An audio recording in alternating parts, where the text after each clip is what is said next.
The Project Gutenberg ebook of thought forms. This ebook is for the use of anyone anywhere in the United States and most other parts of the world at no cost and with almost no restrictions whatsoever.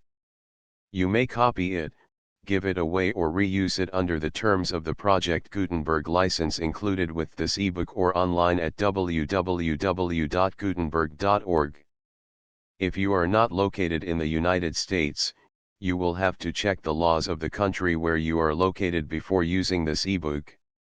Title: Thought Forms. Author: Annie Besant. CW Leadbeater. Release date: July 12, 2005. Ebook number 16269. Most recently updated December 12, 2020. Language: English. Credits: produced by Jonathan Ingram, Melissa E. Rickaby, and the online distributed proofreading team at https://www.pgdp.net.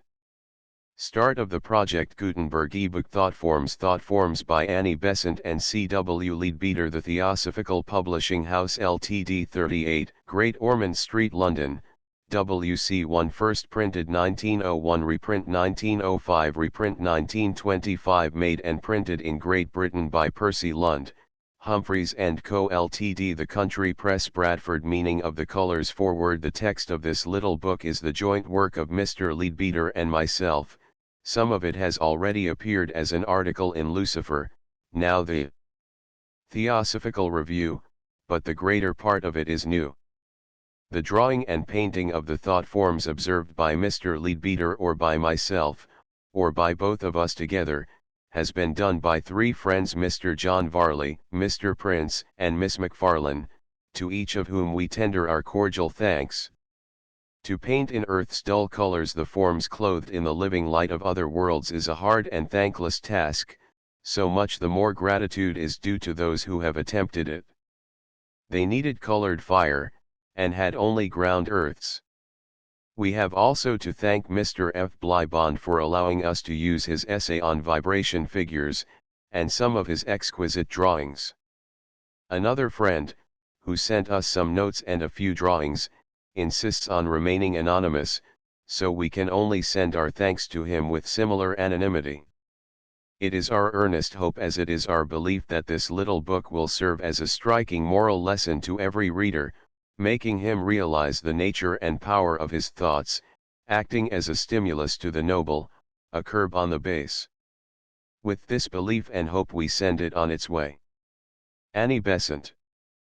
Page forward 6. Introduction. 11. The difficulty of representation. 16. The two effects of thought. 21. How the vibration acts. 23. The form and its effect. 25. The meaning of the colors. 32. Three classes of thought forms. 36. Illustrative thought forms. 40. Affection. 40-44. Devotion. 44-49. Intellect. 49-50. Ambition. 51. Anger. 52. Sympathy. 55. Fear. 55. Greed. 56. Various emotions. 57.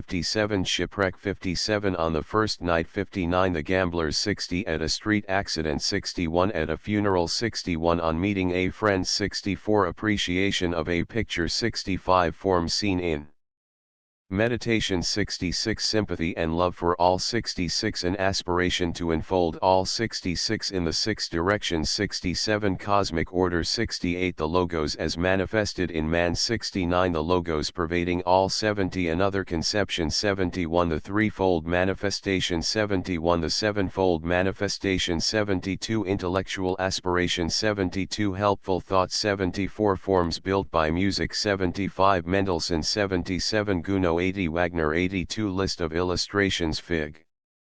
Page. Meaning of the colors. Frontispice sound plate. 128. Forms produced in sand. 228. Forms produced in sand. 329. Forms produced by pendulums. 4-730. Vague pure affection. 840. Vague selfish affection. 940. Definite affection. 1042. Radiating affection. 1143. Peace and protection. 1242. Grasping animal affection. 1343. Vague religious feeling. 1444. Upward rush of devotion. 1546. Self-renunciation. 1644. Response to devotion. 1746. Vague intellectual pleasure. 1850. Vague sympathy. 1850. The intention to know. 1951. High Ambition 2052, Selfish ambition 2152, Murderous rage 2253, Sustained anger 2353, Explosive anger 2451, Watchful jealousy 2554, Angry jealousy 2654, Sudden fright 2755, Selfish greed 2856, Greed for drink 2956, At a shipwreck 3058, On the first night 3159, The gamblers 3260, At a street accident 3361, At a funeral 3462, On meeting a friend 3564, The appreciation of a picture 3664, Sympathy and love for all 3766, An aspiration to enfold all 3867, In the six directions 3966, An intellectual conception of cosmic order 4069, The logos as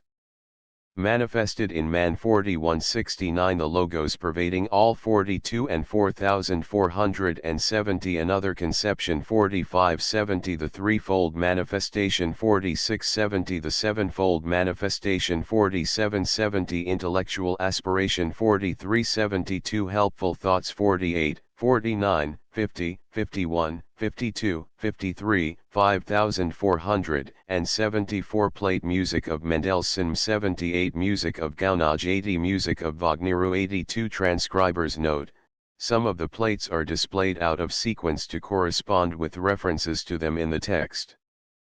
Thought forms as knowledge increases. The attitude of science towards the things of the invisible world is undergoing considerable modification. Its attention is no longer directed solely to the earth with all its variety of objects, or to the physical worlds around it, but it finds itself compelled to glance further afield, and to construct hypotheses as to the nature of the matter and force which lie in the regions beyond the ken of its instruments. Ether is now comfortably settled in the scientific kingdom, becoming almost more than a hypothesis. Mesmerism, under its new name of hypnotism, is no longer an outcast. Reichenbach's experiments are still looked at askance, but are not wholly condemned. Röntgen's rays have rearranged some of the older ideas of matter, while radium has revolutionized them, and is leading science beyond the borderland of ether into the astral world. The boundaries between animate and inanimate matter are broken down. Magnets are found to be possessed of almost uncanny powers, transferring certain forms of disease in a way not yet satisfactorily explained. Telepathy, clairvoyance, movement without contact, though not yet admitted to the scientific table, are approaching the Cinderella stage. The fact is that science has pressed its researches so far, has used such rare ingenuity in its questionings of nature, has shown such tireless patience in its investigations, that it is receiving the reward of those who seek, and forces and beings of the next higher plane of nature are beginning to show themselves on the outer edge of the physical field.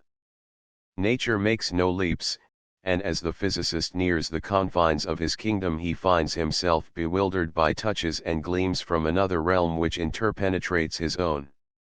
He finds himself compelled to speculate on invisible presences, if only to find a rational explanation for undoubted physical phenomena, and insensibly he slips over the boundary, and is, although he does not yet realize it, contacting the astral plane.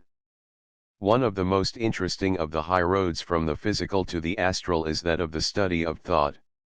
The Western scientist, commencing in the anatomy and physiology of the brain, endeavors to make these the basis for a sound psychology.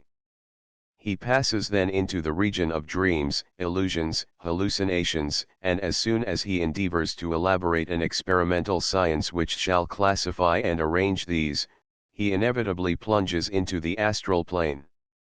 Dr. Baraduc of Paris has nearly crossed the barrier, and is well on the way towards photographing astromental images, to obtaining pictures of what from the materialistic standpoint would be the results of vibrations in the gray matter of the brain. It has long been known to those who have given attention to the question that impressions were produced by the reflection of the ultraviolet rays from objects not visible by the rays of the ordinary spectrum. Clairvoyants were occasionally justified by the appearance on sensitive photographic plates of figures seen and described by them as present with the sitter, though invisible to physical sight. It is not possible for an unbiased judgment to reject in toto the evidence of such occurrences proffered by men of integrity on the strength of their own experiments, oftentimes repeated. And now we have investigators who turn their attention to the obtaining of images of subtle forms, inventing methods specially designed with the view of reproducing them. Among these, Dr. Baraduk seems to have been the most successful, and he has published a volume dealing with his investigations and containing reproductions of the photographs he has obtained. Dr. Baraduk states that he is investigating the subtle forces by which the soul, defined as the intelligence working between the body and the spirit, expresses itself, by seeking to record its movements by means of a needle, its luminous but invisible vibrations by impressions on sensitive plates. He shuts out by non-conductors electricity and heat. We can pass over his experiments in biometry, measurement of life by movements, and glance at those in iconography, the impressions of invisible waves, regarded by him as of the nature of light, in which the soul draws its own image. A number of these photographs represent etheric and magnetic results of physical phenomena, and these again we may pass over as not bearing on our special subject, interesting as they are in themselves. Dr. Baraduk obtained various impressions by strongly thinking of an object, the effect produced by the thought form appearing on a sensitive plate. Thus he tried to project a portrait of a lady, then dead, whom he had known, and produced an impression due to his thought of a drawing he had made of her on her deathbed. He quite rightly says that the creation of an object is the passing out of an image from the mind and its subsequent materialization, and he seeks the chemical effect caused on silver salts by this thought-created picture.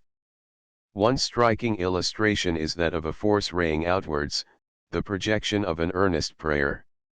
Another prayer is seen producing forms like the fronds of a fern, another like rain pouring upwards, if the phrase may be permitted.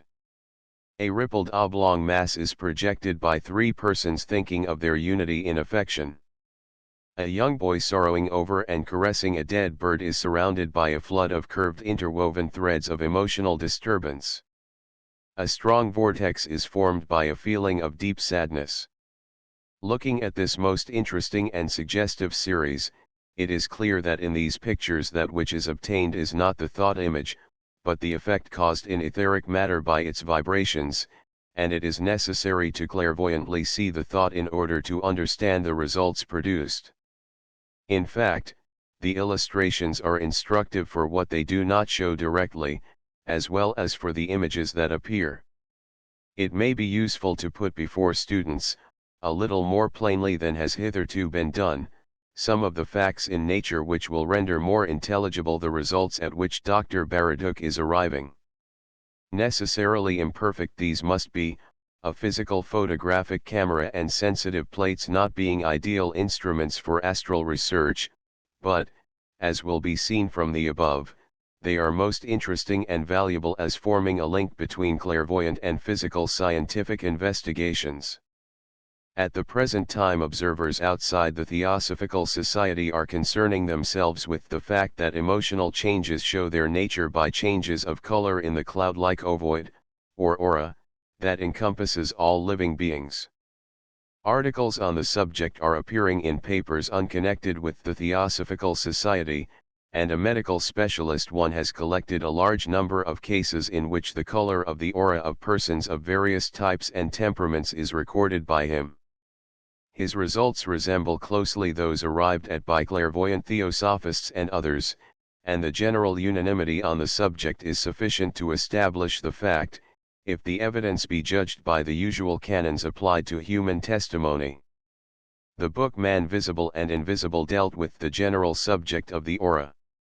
The present little volume, written by the author of Man Visible and Invisible, and a theosophical colleague, is intended to carry the subject further, and it is believed that this study is useful, as impressing vividly on the mind of the student the power and living nature of thought and desire, and the influence exerted by them on all whom they reach.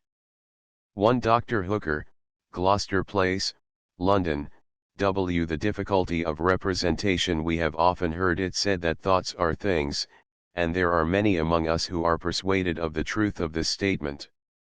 Yet very few of us have any clear idea as to what kind of thing a thought is, and the object of this little book is to help us to conceive this.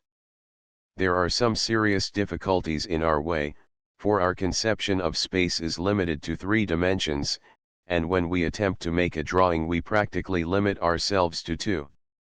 In reality, the presentation even of ordinary 3-dimensional objects is seriously defective, for scarcely a line or angle in our drawing is accurately shown.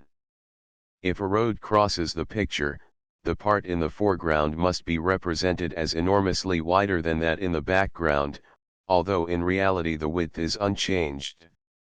If a house is to be drawn, the right angles at its corners must be shown as acute or obtuse as the case may be, but hardly ever as they actually are. In fact, we draw everything not as it is but as it appears, and the effort of the artist is by a skillful arrangement of lines upon a flat surface to convey to the eye an impression which shall recall that made by a 3-dimensional object. It is possible to do this only because similar objects are already familiar to those who look at the picture and accept the suggestion which it conveys. A person who had never seen a tree could form but little idea of one from even the most skillful painting.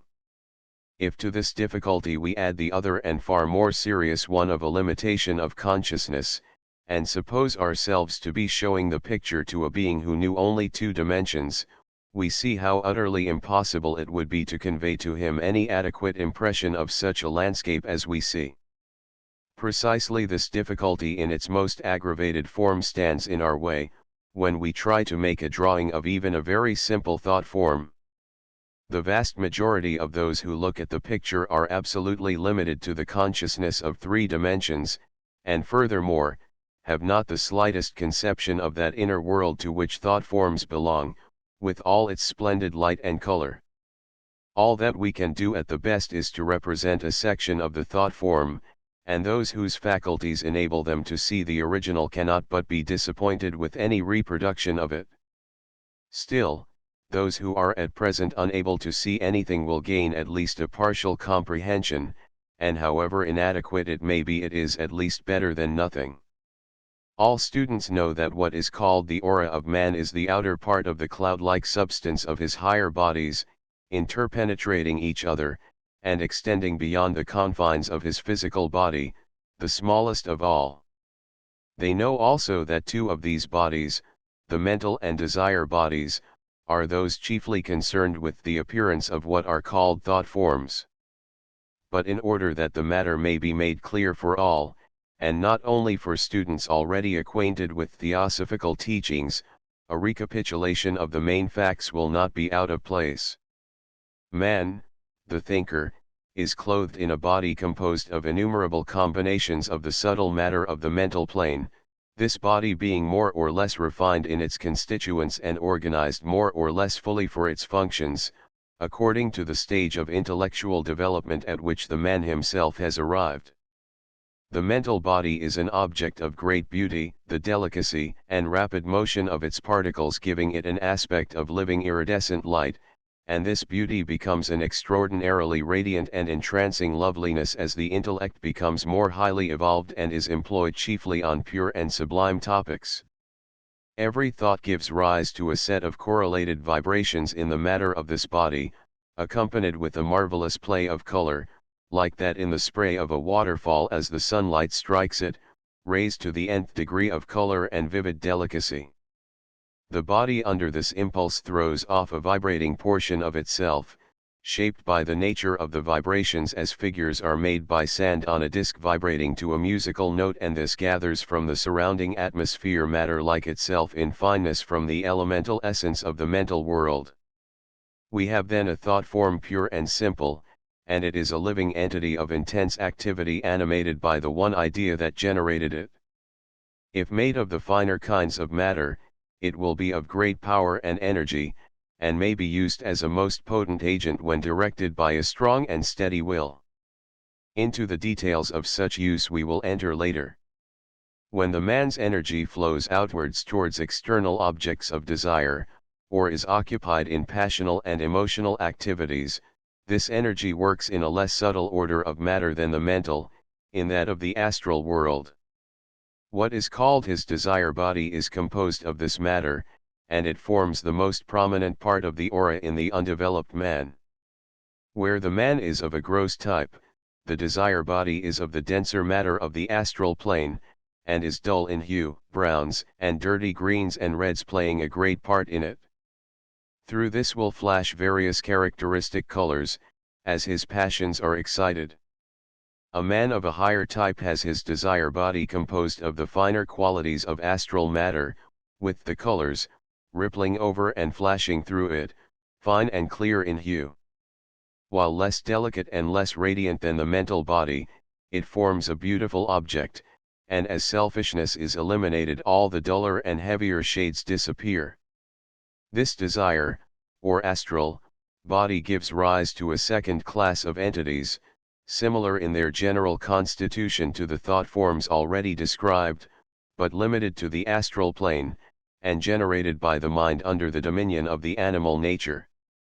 These are caused by the activity of the lower mind, throwing itself out through the astral body, the activity of kama manas in theosophical terminology, or the mind dominated by desire. Vibrations in the body of desire, or astral body, are in this case set up, and under these this body throws off a vibrating portion of itself, shaped, as in the previous case, by the nature of the vibrations, and this attracts to itself some of the appropriate elemental essence of the astral world. Such a thought form has for its body this elemental essence, and for its animating soul the desire or passion which threw it forth, according to the amount of mental energy combined with this desire or passion will be the force of the thought form. These, like those belonging to the mental plane, are called artificial elementals, and they are by far the most common, as few thoughts of ordinary men and women are untinged with desire, passion, or emotion. The two effects of thought: each definite thought produces a double effect, a radiating vibration and a floating form. The thought itself appears first to clairvoyant sight as a vibration in the mental body, and this may be either simple or complex. If the thought itself is absolutely simple, there is only the one rate of vibration, and only one type of mental matter will be strongly affected. The mental body is composed of matter of several degrees of density, which we commonly arrange in classes according to the subplanes. Of each of these we have many subdivisions, and if we typify these by drawing horizontal lines to indicate the different degrees of density, there is another arrangement which we might symbolize by drawing perpendicular lines at right angles to the others, to denote types which differ in quality as well as in density. There are thus many varieties of this mental matter, and it is found that each one of these has its own especial and appropriate rate of vibration, to which it seems most accustomed, so that it very readily responds to it, and tends to return to it as soon as possible when it has been forced away from it by some strong rush of thought or feeling. When a sudden wave of some emotion sweeps over a man, for example, his astral body is thrown into violent agitation, and its original colors are or the time almost obscured by the flush of carmine, of blue, or of scarlet which corresponds with the rate of vibration of that particular emotion. This change is only temporary, it passes off in a few seconds, and the astral body rapidly resumes its usual condition. Yet every such rush of feeling produces a permanent effect. It always adds a little of its hue to the normal coloring of the astral body, so that every time that the man yields himself to a certain emotion it becomes easier for him to yield himself to it again, because his astral body is getting into the habit of vibrating at that especial rate. The majority of human thoughts, however, are by no means simple. Absolutely pure affection of course exists, but we very often find it tinged with pride or with selfishness, with jealousy or with animal passion. This means that at least two separate vibrations appear both in the mental and astral bodies, frequently more than two. The radiating vibration, therefore, will be a complex one, and the resultant thought form will show several colors instead of only one. How the vibration acts: these radiating vibrations, like all others in nature, become less powerful in proportion to the distance from their source, though it is probable that the variation is in proportion to the cube of the distance instead of to the square, because of the additional dimension involved. Again, like all other vibrations, these tend to reproduce themselves whenever opportunity is offered to them, and so whenever they strike upon another mental body they tend to provoke in it their own rate of motion. That is, from the point of view of the man whose mental body is touched by these waves, they tend to produce in his mind thoughts of the same type as that which had previously arisen in the mind of the thinker who sent forth the waves. The distance to which such thought waves penetrate, and the force and persistency with which they impinge upon the mental bodies of others, depend upon the strength and clearness of the original thought. In this way the thinker is in the same position as the speaker. The voice of the latter sets in motion waves of sound in the air which radiate from him in all directions, and convey his message to all those who are within hearing, and the distance to which his voice can penetrate depends upon its power and upon the clearness of his enunciation. In just the same way the forceful thought will carry very much further than the weak and undecided thought, but clearness and definiteness are of even greater importance than strength. Again, just as the speaker's voice may fall upon heedless ears where men are already engaged in business or in pleasure, so may a mighty wave of thought sweep past without affecting the mind of the man, if he be already deeply engrossed in some other line of thought. It should be understood that this radiating vibration conveys the character of the thought, but not its subject. If a Hindu sits wrapped in devotion to Kya, the waves of feeling which pour forth from him stimulate devotional feeling in all those who come under their influence, though in the case of the Muhammadan that devotion is to Allah, while for the Zoroastrian it is to Ahura Mazda, or for the Christian to Jesus.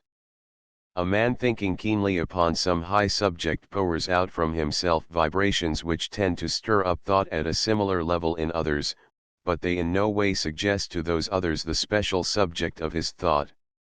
They naturally act with special vigor upon those minds already habituated to vibrations of similar character, yet they have some effect on every mental body upon which they impinge, so that their tendency is to awaken the power of higher thought in those to whom it has not yet become accustomed. It is thus evident that every man who thinks along high lines is doing missionary work, even though he may be entirely unconscious of it. The form and its effect. Let us turn now to the second effect of thought, the creation of a definite form. All students of the occult are acquainted with the idea of the elemental essence, that strange half-intelligent life which surrounds us in all directions, vivifying the matter of the mental and astral planes. This matter thus animated responds very readily to the influence of human thought, and every impulse sent out, either from the mental body or from the astral body of man, immediately clothes itself in a temporary vehicle of this vitalist matter. Such a thought or impulse becomes for the time a kind of living creature, the thought force being the soul, and the vivified matter the body.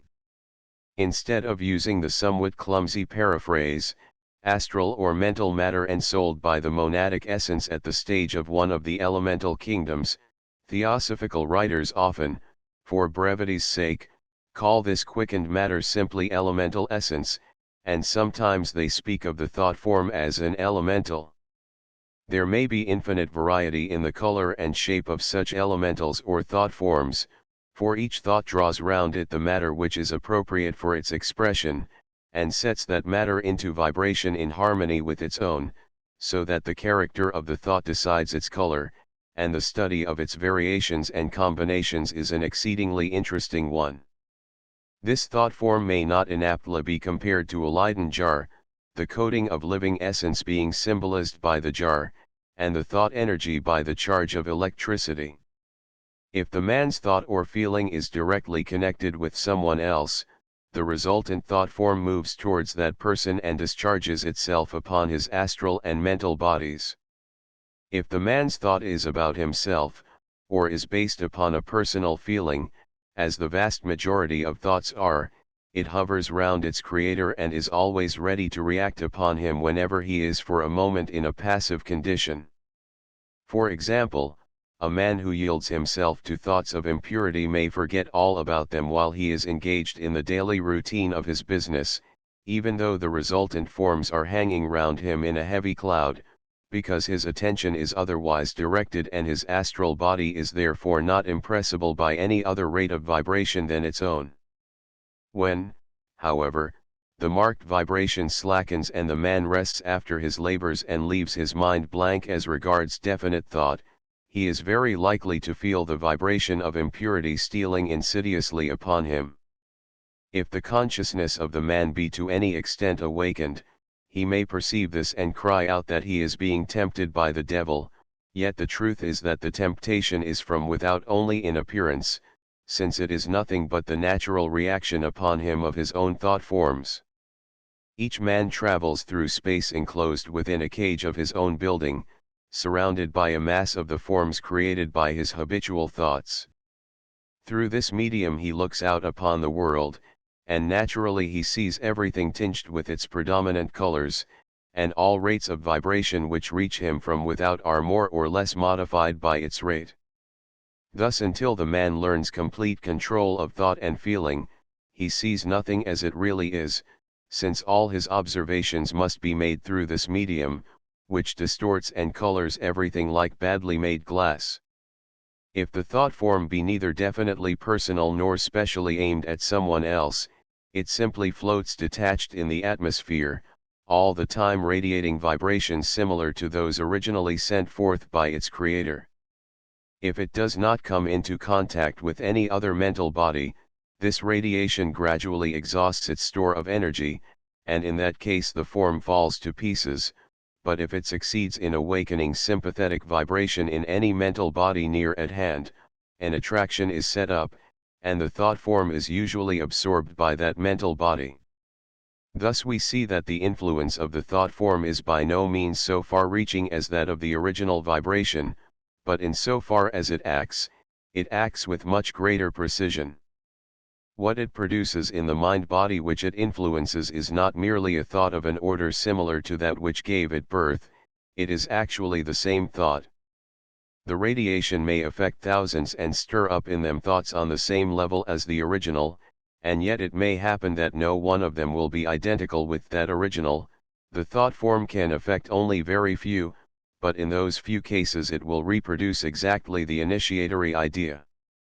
The fact of the creation by vibrations of a distinct form, geometrical or other, is already familiar to every student of acoustics, and Chladni's figures are continually reproduced in every physical laboratory. Fig 1. Chladni's sound plate. Fig 2. Forms produced in sound. For the lay reader, the following brief description may be useful. A Chladni's sound plate, Figure 1, is made of brass or plate glass. Grains of fine sand or spores are scattered over the surface, and the edge of the plate is bowed. The sand is thrown up into the air by the vibration of the plate, and refalling on the plate is arranged in regular lines, Figure 2. By touching the edge of the plate at different points when it is bowed, different notes, and hence varying forms, are obtained, Figure 3. If the figures here given are compared with those obtained from the human voice, many likenesses will be observed. For these latter, the voice forms so admirably studied and pictured by Mrs. Watts Hughes, one bearing witness to the same fact, should be consulted, and her work on the subject should be in the hands of every student. But few perhaps have realized that the shapes pictured are due to the interplay of the vibrations that create them, and that a machine exists by means of which two or more simultaneous motions can be imparted to a pendulum, and that by attaching a fine drawing pen to a lever connected with the pendulum its action may be exactly traced. Substitute for the swing of the pendulum the vibrations set up in the mental or astral body, and we have clearly before us the modus operandi of the building of forms by vibrations to 1. The idophone voice figures. Margaret Watts Hughes. 2. Mr. Joseph Gould, Stratford House, Nottingham, supplies the twin elliptic pendulum by which these wonderful figures may be produced. Fig. 3. Forms produced in sound. The following description is taken from a most interesting essay entitled Vibration Figures, by F. Bleibond, FRIBA, who has drawn a number of remarkable figures by the use of pendulums. The pendulum is suspended on knife edges of hardened steel, and is free to swing only at right angles to the knife edge suspension. 4 such pendulums may be coupled in pairs, swinging at right angles to each other, by threads connecting the shafts of each pair of pendulums with the ends of a light but rigid lath, from the center of which run other threads. These threads carry the united movements of each pair of pendulums to a light square of wood, suspended by a spring, and bearing a pen. The pen is thus controlled by the combined movement of the 4 pendulums, and this movement is registered on a drawing board by the pen. There is no limit, theoretically, to the number of pendulums that can be combined in this manner. The movements are rectilinear, but 2 rectilinear vibrations of equal amplitude acting at right angles to each other generate a circle if they alternate precisely, an ellipse if the alternations are less regular or the amplitudes unequal. A cyclic vibration may also be obtained from a pendulum free to swing in a rotary path. In these ways a most wonderful series of drawings have been obtained, and the similarity of these to some of the thought forms is remarkable. They suffice to demonstrate how readily vibrations may be transformed into figures. Thus compare Figure 4 with Figure 12, the Mother's Prayer, or Figure 5 with Figure 10, or Figure 6 with Figure 25, the serpent-like darting forms. Fig 7 is added as an illustration of the complexity attainable. It seems to us a most marvelous thing that some of the drawings, made apparently at random by the use of this machine, should exactly correspond to higher types of thought forms created in meditation. We are sure that a wealth of significance lies behind this fact, though it will need much further investigation before we can say certainly all that it means. But it must surely imply this much, that, if 2 forces on the physical plane bearing a certain ratio one to the other can draw a form which exactly corresponds to that produced on the mental plane by a complex thought, we may infer that that thought sets in motion on its own plane 2 forces which are in the same ratio one to the other. What these forces are and how they work remains to be seen, but if we are ever able to solve this problem, it is likely that it will open to us a new and exceedingly valuable field of knowledge. Figs 4 to 7. Forms produced by pendulums. General principles. 3 general principles underlie the production of all thought forms. Quality of thought determines color. Nature of thought determines form. Definiteness of thought determines clearness of outline. The meaning of the colors. The table of colors given in the frontispiece has already been thoroughly described in the book Man Visible and Invisible, and the meaning to be attached to them is just the same in the thought form as in the body out of which it is evolved. For the sake of those who have not at hand the full description given in the book just mentioned, it will be well to state that black means hatred and malice. Red, of all shades from lurid brick red to brilliant scarlet, indicates anger. Brutal anger will show as flashes of lurid red from dark brown clouds, while the anger of noble indignation is a vivid scarlet, by no means unbeautiful, though it gives an unpleasant thrill. A particularly dark and unpleasant red, almost exactly the color called dragon's blood, shows animal passion and sensual desire of various kinds. Clear brown, almost burnt sienna, shows avarice. Hard dull brown gray is a sign of selfishness, a color which is indeed painfully common. Deep heavy gray signifies depression, while a livid pale gray is associated with fear. Gray-green is a signal of deceit, while brownish green, usually flecked with points and flashes of scarlet, betokens jealousy. Green seems always to denote adaptability. In the lowest case, When mingled with selfishness, this adaptability becomes deceit. At a later stage, when the color becomes purer, it means rather the wish to be all things to all men, even though it may be chiefly for the sake of becoming popular and bearing a good reputation with them. In its still higher, more delicate, and more luminous aspect, it shows the divine power of sympathy. Affection expresses itself in all shades of crimson and rose. A full clear carmine means a strong healthy affection of normal type. If stained heavily with brown-gray, a selfish and grasping feeling is indicated, while pure pale rose marks that absolutely unselfish love which is possible only to high natures. It passes from the dull crimson of animal love to the most exquisite shades of delicate rose, like the early flushes of the dawning, as the love becomes purified from all selfish elements, and flows out in wider and wider circles of generous impersonal tenderness and compassion to all who are in need. With a touch of the blue of devotion in it, this may express a strong realization of the universal brotherhood of humanity.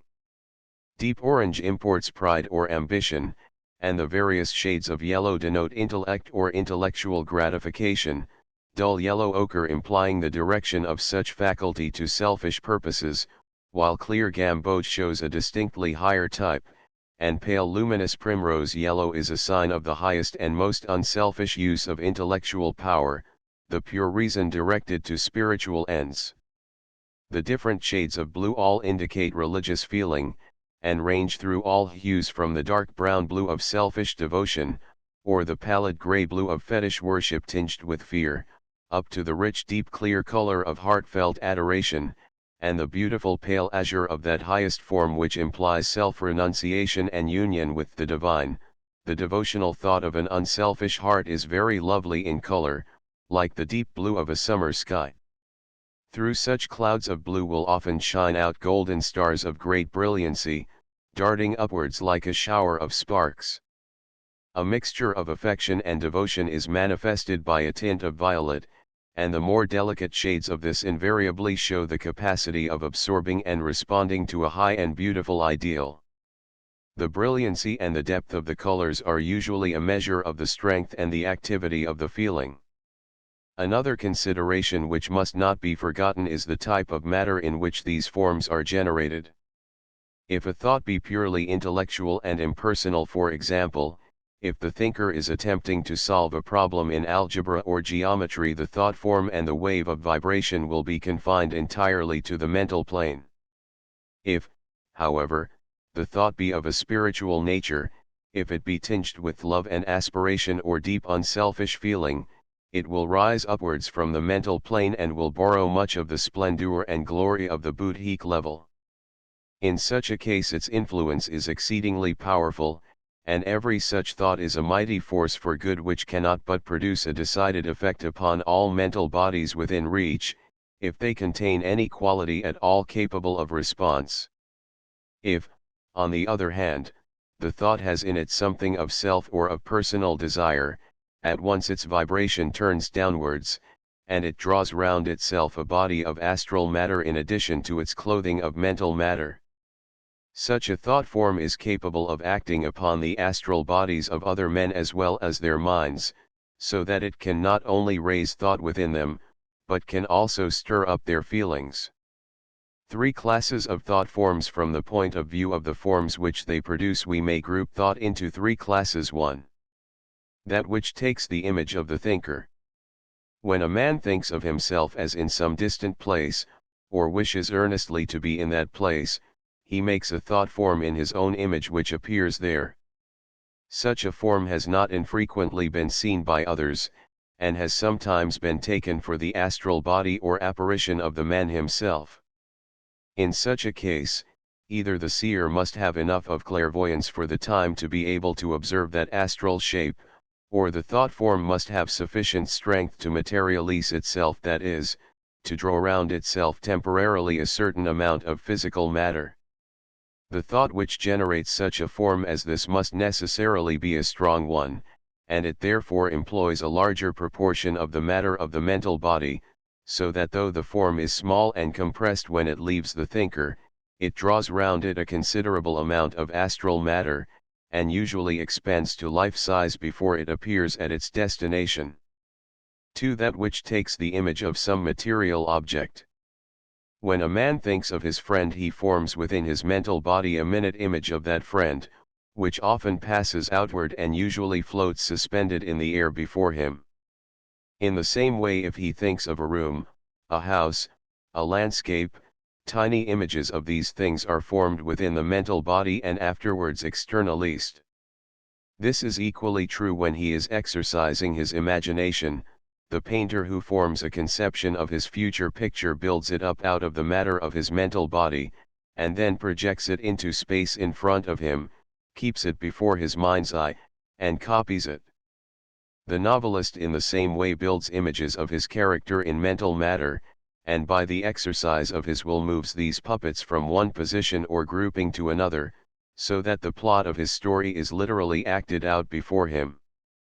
With our curiously inverted conceptions of reality, it is hard for us to understand that these mental images actually exist, and are so entirely objective that they may readily be seen by the clairvoyant, and can even be rearranged by someone other than their creator. Some novelists have been dimly aware of such a process, and have testified that their characters when once created developed a will of their own, and insisted on carrying the plot of the story along lines quite different from those originally intended by the author. This has actually happened, sometimes because the thought forms were ensouled by playful nature spirits, or more often because some dead novelist, watching on the astral plane the development of the plan of his fellow author, thought that he could improve upon it, and chose this method of putting forward his suggestions. 3. That which takes a form entirely its own, expressing its inherent qualities in the matter which it draws round it. Only thought forms of this third class can usefully be illustrated, for to represent those of the first or second class would be merely to draw portraits or landscapes. In those types we have the plastic mental or astral matter molded in imitation of forms belonging to the physical plane. In this third group we have a glimpse of the forms natural to the astral or mental planes. Yet this very fact, which makes them so interesting, places an insuperable barrier in the way of their accurate reproduction. Thought forms of this third class almost invariably manifest themselves upon the astral plane, as the vast majority of them are expressions of feeling as well as of thought. Those of which we here give specimens are almost wholly of that class, except that we take a few examples of the beautiful thought forms created in definite meditation by those who, through long practice, have learned how to think. Thought forms directed towards individuals produce definitely marked effects, these effects being either partially reproduced in the aura of the recipient and so increasing the total result, or repelled from it. A thought of love and of desire to protect, directed strongly towards some beloved object, creates a form which goes to the person thought of, and remains in his aura as a shielding and protecting agent. It will seek all opportunities to serve, and all opportunities to defend, not by a conscious and deliberate action, but by a blind following out of the impulse impressed upon it, and it will strengthen friendly forces that impinge on the aura and weaken unfriendly ones. Thus may we create and maintain veritable guardian angels round those we love, and many a mother's prayer for a distant child thus circles round him, though she knows not the method by which her prayer is answered. In cases in which good or evil thoughts are projected at individuals, those thoughts, if they are to directly fulfill their mission, must find, in the aura of the object to whom they are sent, materials capable of responding sympathetically to their vibrations. Any combination of matter can only vibrate within certain definite limits, and if the thought form be outside all the limits within which the aura is capable of vibrating, it cannot affect that aura at all. It consequently rebounds from it, and that with a force proportionate to the energy with which it impinged upon it. This is why it is said that a pure heart and mind are the best protectors against any inimical assaults, for such a pure heart and mind will construct an astral and a mental body of fine and subtle materials, and these bodies cannot respond to vibrations that demand coarse and dense matter. If an evil thought, projected with malefic intent, strikes such a body, it can only rebound from it, and it is flung back with all its own energy. It then flies backward along the magnetic line of least resistance, that which it has just traversed, and strikes its projector.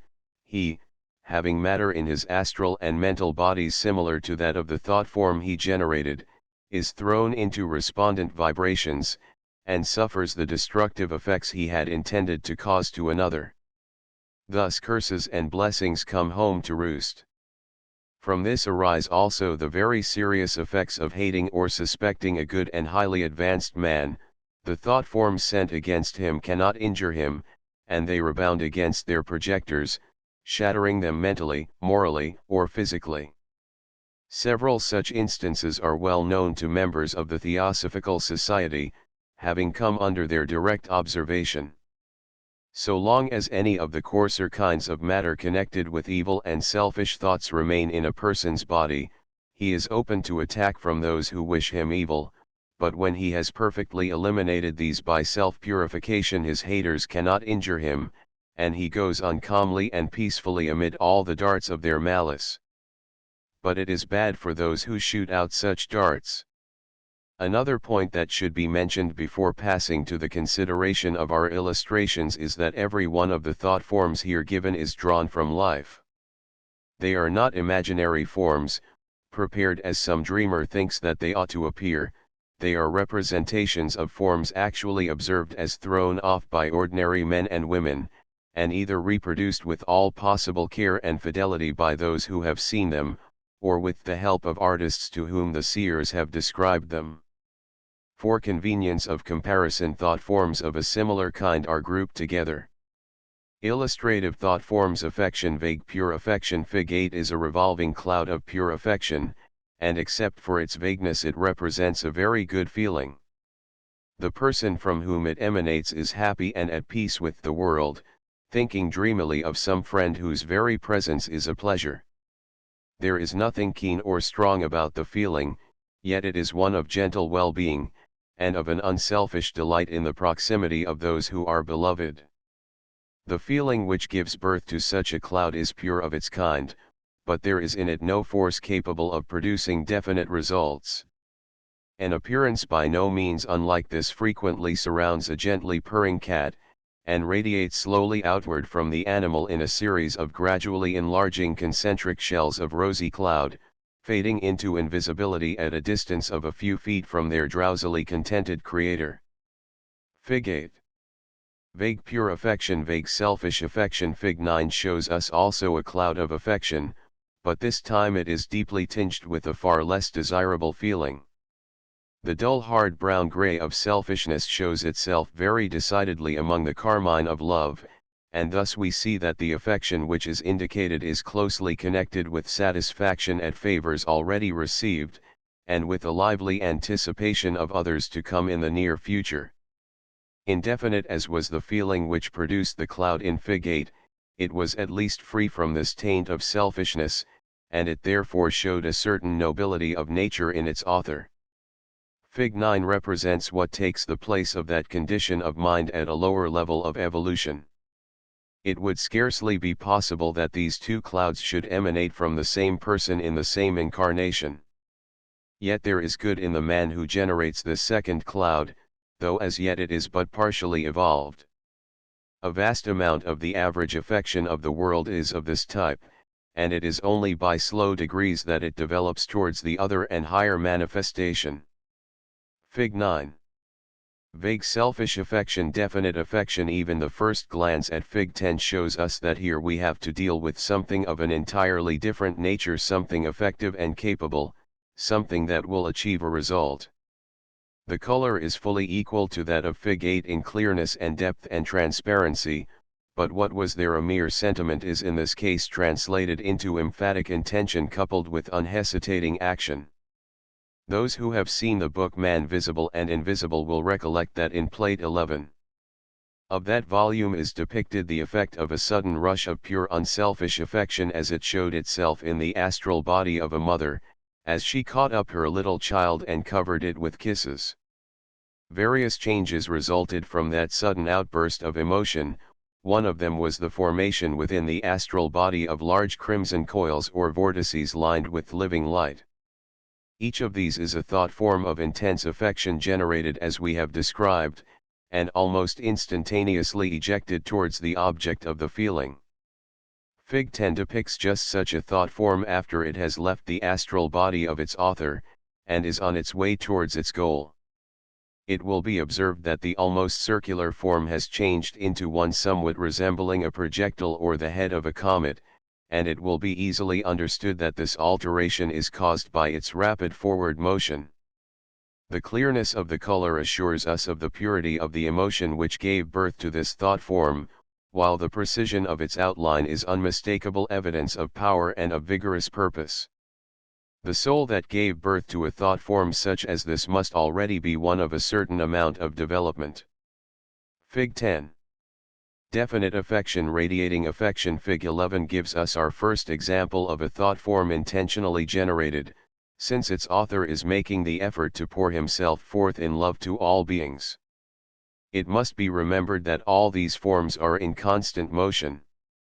This one, for example, is steadily widening out, though there seems to be an exhaustless fountain welling up through the center from a dimension which we cannot represent. A sentiment such as this is so wide in its application, that it is very difficult for anyone not thoroughly trained to keep it clear and precise. The thought form here shown is, therefore, a very creditable one, for it will be noted that all the numerous rays of the star are commendably free from vagueness. Fig 11. Radiating affection, peace and protection. Few thought forms are more beautiful and expressive than this which we see in Fig 12. This is a thought of love and peace, protection and benediction, sent forth by one who has the power and has earned the right to bless. It is not at all probable that in the mind of its creator there existed any thought of its beautiful wing-like shape, though it is possible that some unconscious reflection of faraway lessons of childhood about guardian angels who always hovered over their charges may have had its influence in determining this. However that may be, the earnest wish undoubtedly clothed itself in this graceful and expressive outline, while the affection that prompted it gave to it its lovely rose color, and the intellect which guided it shone forth like sunlight as its heart and central support. Thus in sober truth we may make veritable guardian angels to hover over and protect those whom we love, and many an unselfish earnest wish for good produces such a form as this, though all unknown to its creator. Fig 12. Peace and protection. Grasping animal affection. Fig 13 gives us an instance of grasping animal affection, if indeed such a feeling as this be deemed worthy of the august name of affection at all. Several colors bear their share in the production of its dull unpleasing hue, tinged as it is with the lurid gleam of sensuality, as well as deadened with the heavy tint indicative of selfishness. Especially characteristic is its form, for those curving hooks are never seen except when there exists a strong craving for personal possession. It is regrettably evident that the fabricator of this thought form had no conception of the self-sacrificing love which pours itself out in joyous service, never once thinking of result or return. His thought has been, not how much can I give, but how much can I gain, and so it has expressed itself in these re-entering curves. It has not even ventured to throw itself boldly outward, as do other thoughts, but projects half-heartedly from the astral body, which must be supposed to be on the left of the picture. A sad travesty of the divine quality love, yet even this is a stage in evolution, and distinctly an improvement upon earlier stages, as will presently be seen. Fig 13. Grasping animal affection. Devotion. Vague religious feeling. Fig 14 shows us another shapeless rolling cloud, but this time it is blue instead of crimson. It betokens that vaguely pleasurable religious feeling, a sensation of devoutness rather than of devotion, which is so common among those in whom piety is more developed than intellect. In many a church one may see a great cloud of deep dull blue floating over the heads of the congregation, indefinite in outline, because of the indistinct nature of the thoughts and feelings which cause it, flecked too often with brown and gray, because ignorant devotion absorbs with deplorable facility the dismal tincture of selfishness or fear, but none the less adumbrating a mighty potentiality of the future, manifesting to our eyes the first faint flutter of one at least of the twin wings of devotion and wisdom, by the use of which the soul flies upward to God from whom it came. Fig. 14. Vague religious feeling. Strange is it to note under what varied circumstances this vague blue cloud may be seen, and oftentimes its absence speaks more loudly than its presence. For in many a fashionable place of worship we seek it in vain, and find instead of it a vast conglomeration of thought forms of that second type which take the shape of material objects. Instead of tokens of devotion, we see floating above the worshippers the astral images of hats and bonnets, of jewelry and gorgeous dresses, of horses and of carriages, of whiskey bottles and of Sunday dinners, and sometimes of whole rows of intricate calculations, showing that men and women alike have had during their supposed hours of prayer and praise no thoughts but of business or of pleasure, of the desires or the anxieties of the lower form of mundane existence. Yet sometimes in a humbler vein, in a church belonging to the unfashionable Catholic or ritualist, or even in a lowly meeting house where there is but little of learning or of culture, one may watch the deep blue clouds rolling ceaselessly eastward towards the altar, or upwards, testifying at least to the earnestness and the reverence of those who give them birth. Rarely, very rarely among the clouds of blue will flash like a lance cast by the hand of a giant such a thought form as is shown in Fig. 15, or such a flower of self-renunciation as we see in Fig. May 16 float before our ravished eyes, but in most cases we must seek elsewhere for these signs of a higher development. Upward rush of devotion. The form in Fig. 15 bears much the same relation to that of Fig. 14 as did the clearly outlined projectile of Fig. 10 to the indeterminate cloud of Fig. 8. We could hardly have a more marked contrast than that between the inchoate flaccidity of the nebulosity in Fig. 14 and the virile vigor of the splendid spire of highly developed devotion which leaps into being before us in Fig. 15. This is no uncertain half-formed sentiment. It is the outrush into manifestation of a grand emotion rooted deep in the knowledge of fact. The man who feels such devotion as this is one who knows in whom he has believed. The man who makes such a thought form as this is one who has taught himself how to think. The determination of the upward rush points to courage as well as conviction, while the sharpness of its outline shows the clarity of its creator's conception, and the peerless purity of its color bears witness to his utter unselfishness. Fig. 15. Upward rush of devotion. The response to devotion. In Fig. 17 we see the result of his thought, the response of the Logos to the appeal made to him, the truth which underlies the highest and best part of the persistent belief in an answer to prayer. It needs a few words of explanation. On every plane of his solar system our Logos pours forth his light, his power, his life, and naturally it is on the higher planes that this outpouring of divine strength can be given most fully. The descent from each plane to that next below it means an almost paralyzing limitation, a limitation entirely incomprehensible except to those who have experienced the higher possibilities of human consciousness.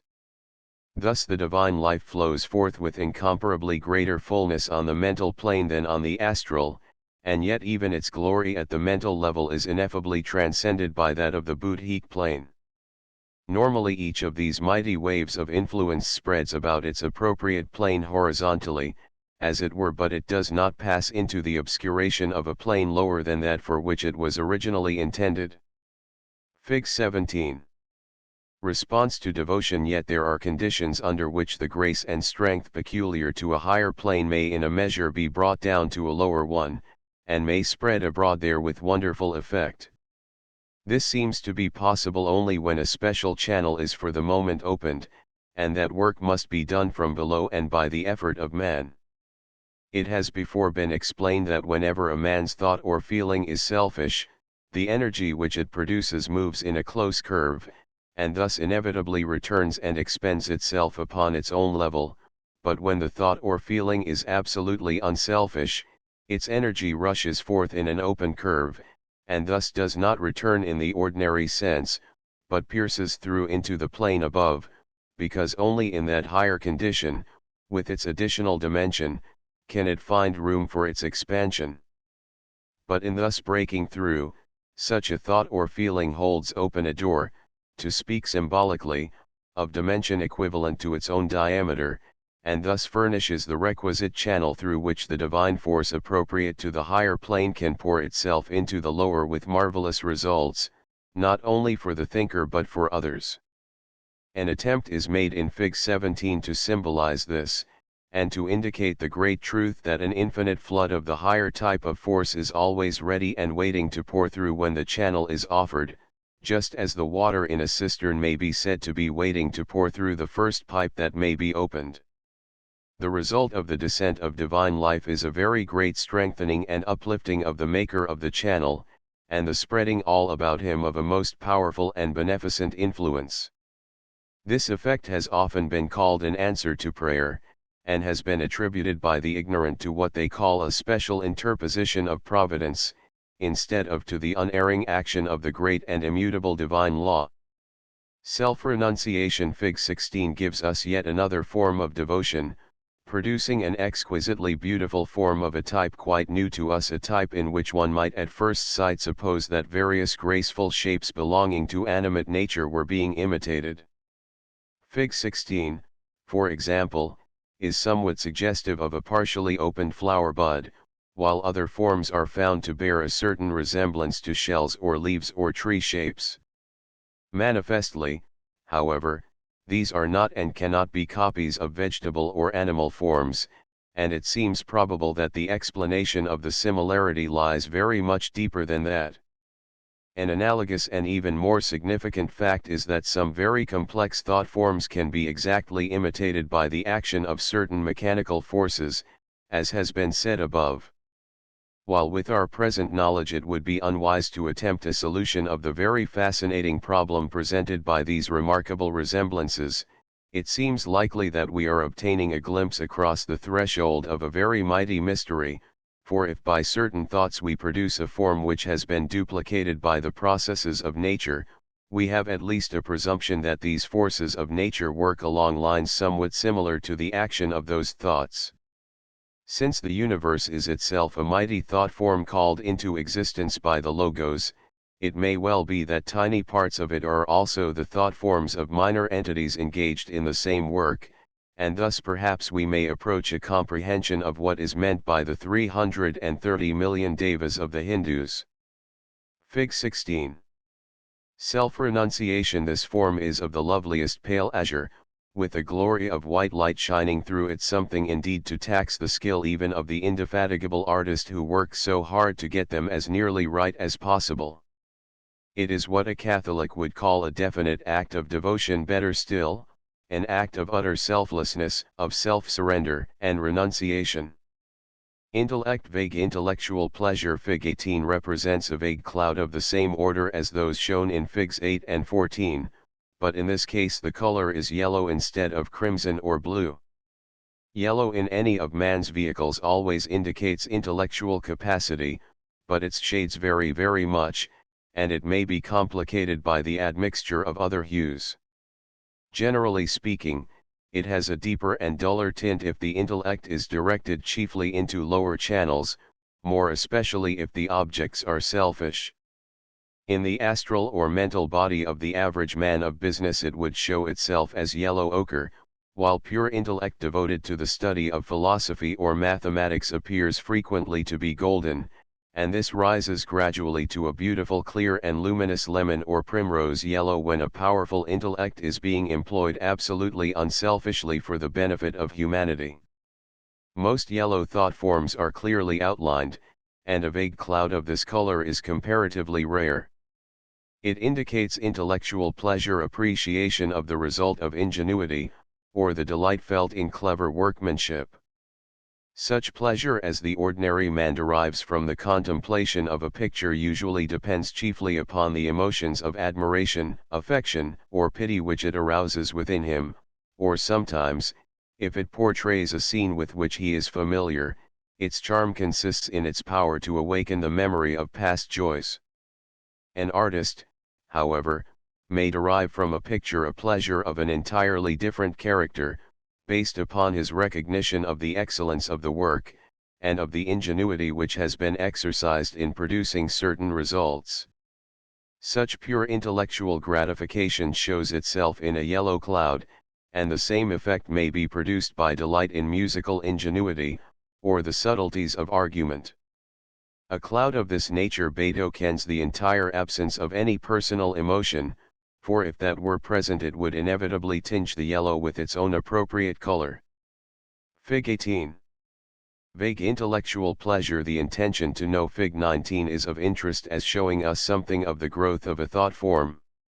The earlier stage, which is indicated by the upper form, is not uncommon, and indicates the determination to solve some problem, the intention to know and to understand. Sometimes a theosophical lecturer sees many of these yellow serpentine forms projecting towards him from his audience, and welcomes them as a token that his hearers are following his arguments intelligently, and have an earnest desire to understand and to know more. A form of this kind frequently accompanies a question, and if, as is sometimes unfortunately the case, the question is put less with the genuine desire for knowledge than for the purpose of exhibiting the acumen of the questioner, the form is strongly tinged with the deep orange that indicates conceit. It was at a theosophical meeting that this special shape was encountered, and it accompanied a question which showed considerable thought and penetration.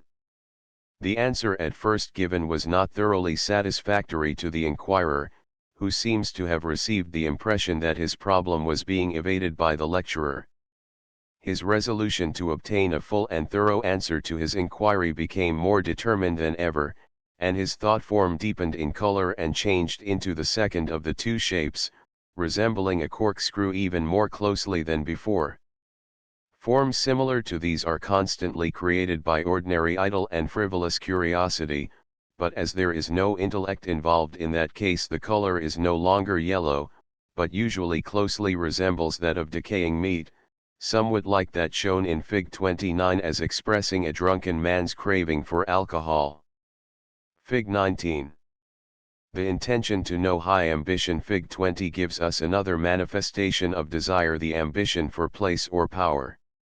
The ambitious quality is shown by the rich deep orange color, and the desire by the hooked extensions which precede the form as it moves. The thought is a good and pure one of its kind, for if there were anything base or selfish in the desire it would inevitably show itself in the darkening of the clear orange hue by dull reds, browns, or grays. If this man coveted place or power, it was not for his own sake, but from the conviction that he could do the work well and truly, and to the advantage of his fellow men. Fig 20. High ambition. Selfish ambition. Ambition of a lower type is represented in Fig 21. Not only have we here a large stain of the dull brown-gray of selfishness, but there is also a considerable difference in the form, though it appears to possess equal definiteness of outline. Fig 20 is rising steadily onward towards a definite object, for it will be observed that the central part of it is as definitely a projectile as Fig 10. Fig 21, on the other hand, is a floating form, and is strongly indicative of general acquisitiveness, the ambition to grasp for the self everything that is within sight. Fig 21. Selfish ambition. Anger. Murderous rage and sustained anger. In Figs 22 and 23 we have two terrible examples of the awful effect of anger. The lurid flash from dark clouds, Fig 22, was taken from the aura of a rough and partially intoxicated man in the East End of London. As he struck down a woman, the flash darted out at her the moment before he raised his hand to strike, and caused a shuddering feeling of horror, as though it might slay. The keen-pointed stiletto-like dart, Fig 23, was a thought of steady anger, intense and desiring vengeance, of the quality of murder, sustained through years, and directed against a person who had inflicted a deep injury on the one who sent it forth. Had the latter been possessed of a strong and trained will, such a thought form would slay, and the one nourishing it is running a very serious danger of becoming a murderer in act as well as in thought in a future incarnation. It will be noted that both of them take the flash-like form, though the upper is irregular in its shape, while the lower represents a steadiness of intention which is far more dangerous. The basis of utter selfishness out of which the upper one springs is very characteristic and instructive. The difference in color between the two is also worthy of note. In the upper one the dirty brown of selfishness is so strongly evident that it stains even the outrush of anger, while in the second case, though no doubt selfishness was at the root of that also, the original thought has been forgotten in the sustained and concentrated wrath. One who studies Plate 13 in Man Visible and Invisible will be able to image to himself the condition of the astral body from which these forms are protruding, and surely the mere sight of these pictures, even without examination, should prove a powerful object lesson in the evil of yielding to the passion of anger. Fig 23. Sustained anger. Fig 22. Murderous rage. Explosive anger. In Fig 24 we see an exhibition of anger of a totally different character. Here is no sustained hatred, but simply a vigorous explosion of irritation. It is at once evident that while the creators of the forms shown in Figs 22 and 23 were each directing their ire against an individual, the person who is responsible for the explosion in Fig 24 is for the moment at war with the whole world round him. It may well express the sentiment of some choleric old gentleman, who feels himself insulted or impertinently treated, for the dash of orange intermingled with the scarlet implies that his pride has been seriously hurt. It is instructive to compare the radiations of this plate with those of Fig 11. Here we see indicated a veritable explosion, instantaneous in its passing and irregular in its effects, and the vacant center shows us that the feeling that caused it is already a thing of the past, and that no further force is being generated. In Fig 11, on the other hand, the center is the strongest part of the thought form, showing that this is not the result of a momentary flash of feeling, but that there is a steady continuous upwelling of the energy, while the rays show by their quality and length and the evenness of their distribution the steadily sustained effort which produces them. Fig 24. Explosive anger. Watchful and angry jealousy. In Fig 25 we see an interesting though unpleasant thought form. Its peculiar brownish-green color at once indicates to the practiced clairvoyant that it is an expression of jealousy, and its curious shape shows the eagerness with which the man is watching its object. The remarkable resemblance to the snake with raised head aptly symbolizes the extraordinarily fatuous attitude of the jealous person, keenly alert to discover signs of that which he least of all wishes to see. The moment that he does see it, or imagines that he sees it, the form will change into the far commoner one shown in Fig 26, where the jealousy is already mingled with anger.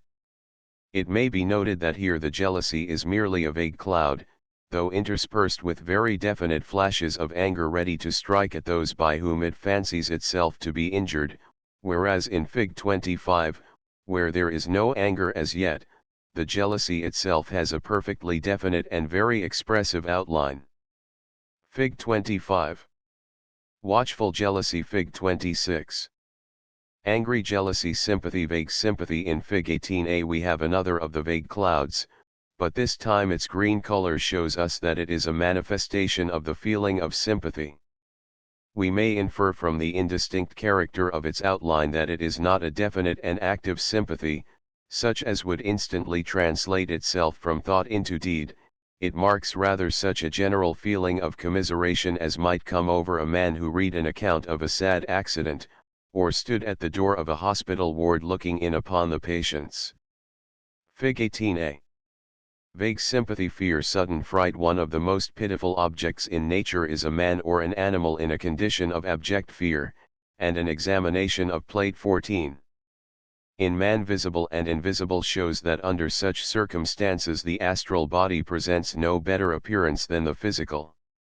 When a man's astral body is thus in a state of frenzied palpitation, its natural tendency is to throw off amorphous explosive fragments, like masses of rock hurled out in blasting, as will be seen in Fig 30, but when a person is not terrified but seriously startled, an effect such as that shown in Fig 27 is often produced.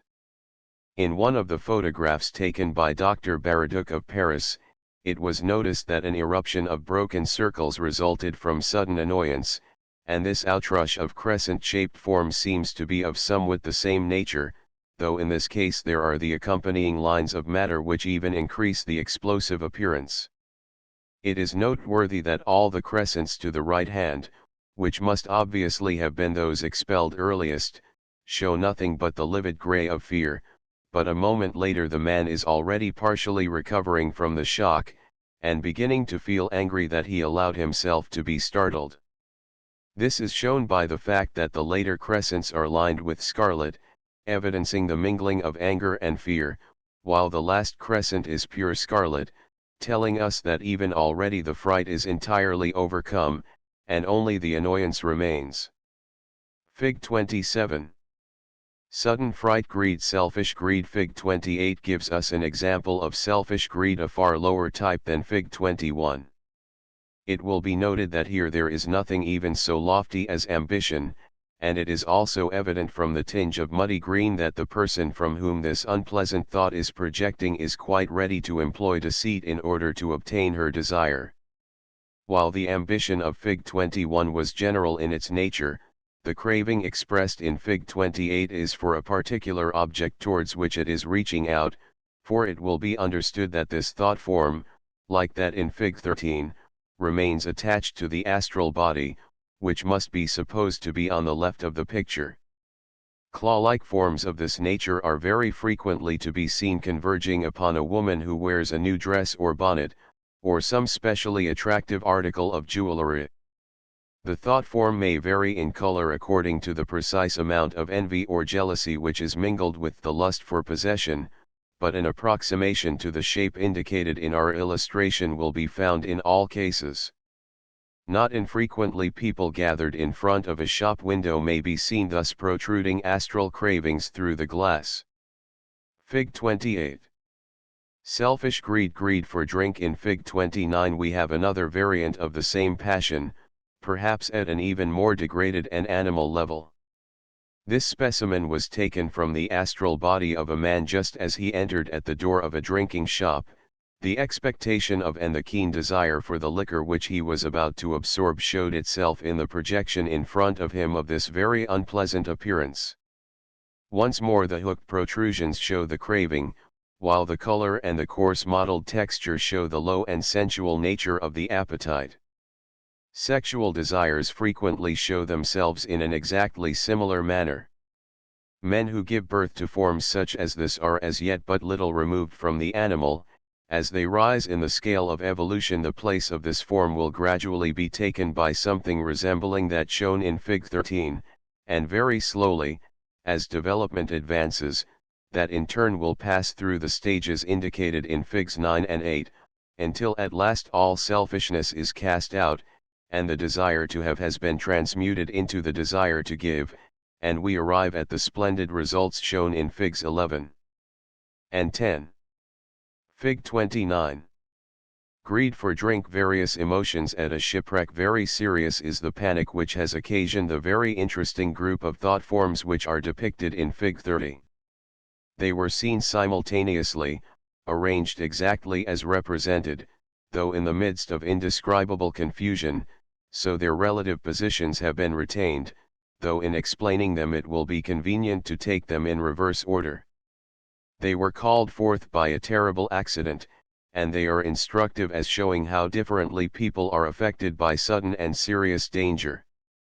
One form shows nothing but an eruption of the livid gray of fear, rising out of a basis of utter selfishness, and unfortunately there were many such as this. The shattered appearance of the thought form shows the violence and completeness of the explosion, which in turn indicates that the whole soul of that person was possessed with blind, frantic terror, and that the overpowering sense of personal danger excluded for the time every higher feeling. Fig 30.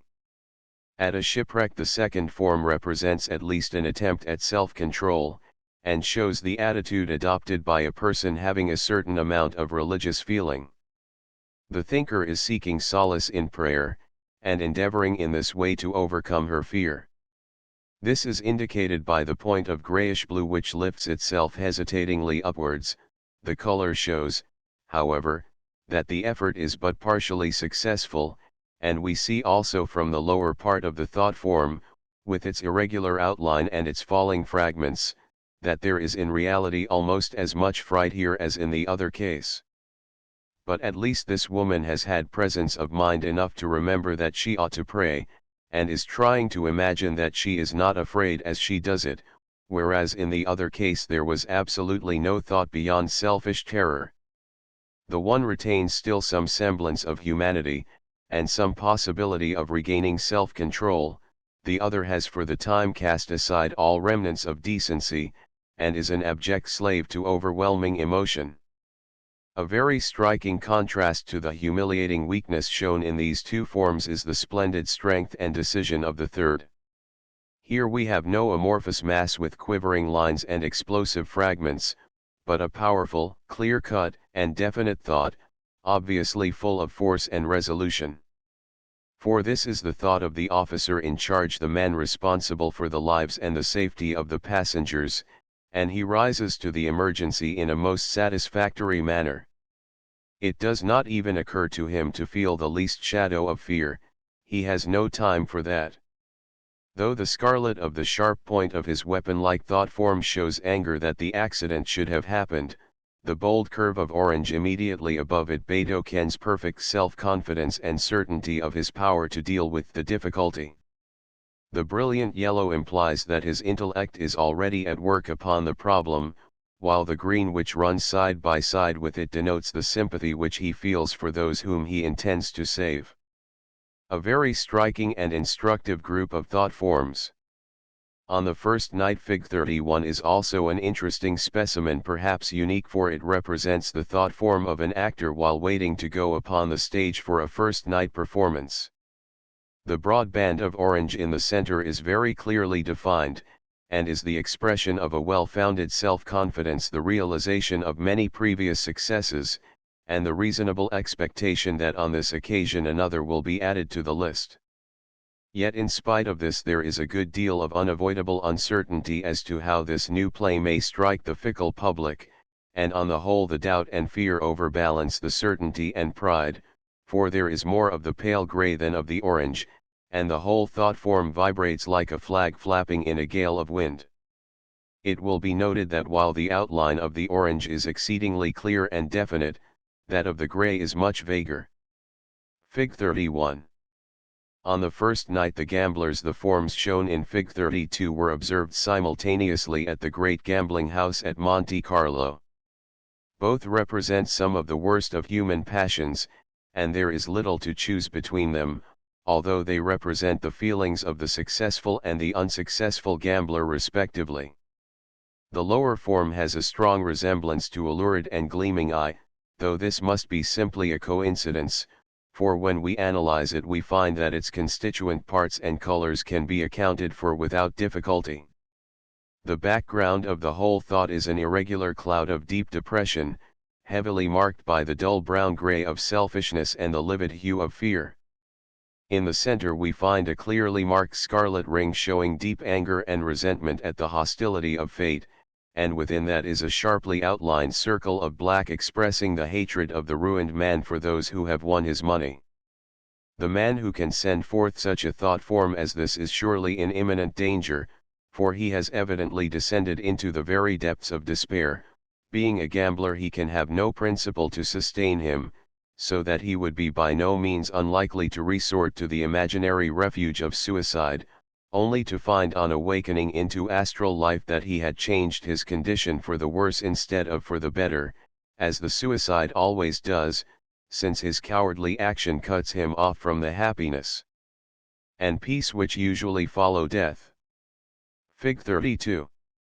The gamblers, the upper form, represents a state of mind which is perhaps even more harmful in its effects, for this is the gloating of the successful gambler over his ill-gotten gain. Here the outline is perfectly definite, and the man's resolution to persist in his evil course is unmistakable. The broad band of orange in the center shows very clearly that although when the man loses he may curse the inconstancy of fate, when he wins he attributes his success entirely to his own transcendent genius. Probably he has invented some system to which he pins his faith, and of which he is inordinately proud. But it will be noticed that on each side of the orange comes a hard line of selfishness, and we see how this in turn melts into avarice and becomes a mere animal greed of possession, which is also so clearly expressed by the claw-like extremities of the thought form. At a street accident, Fig 33 is instructive as showing the various forms which the same feelings may take in different individuals.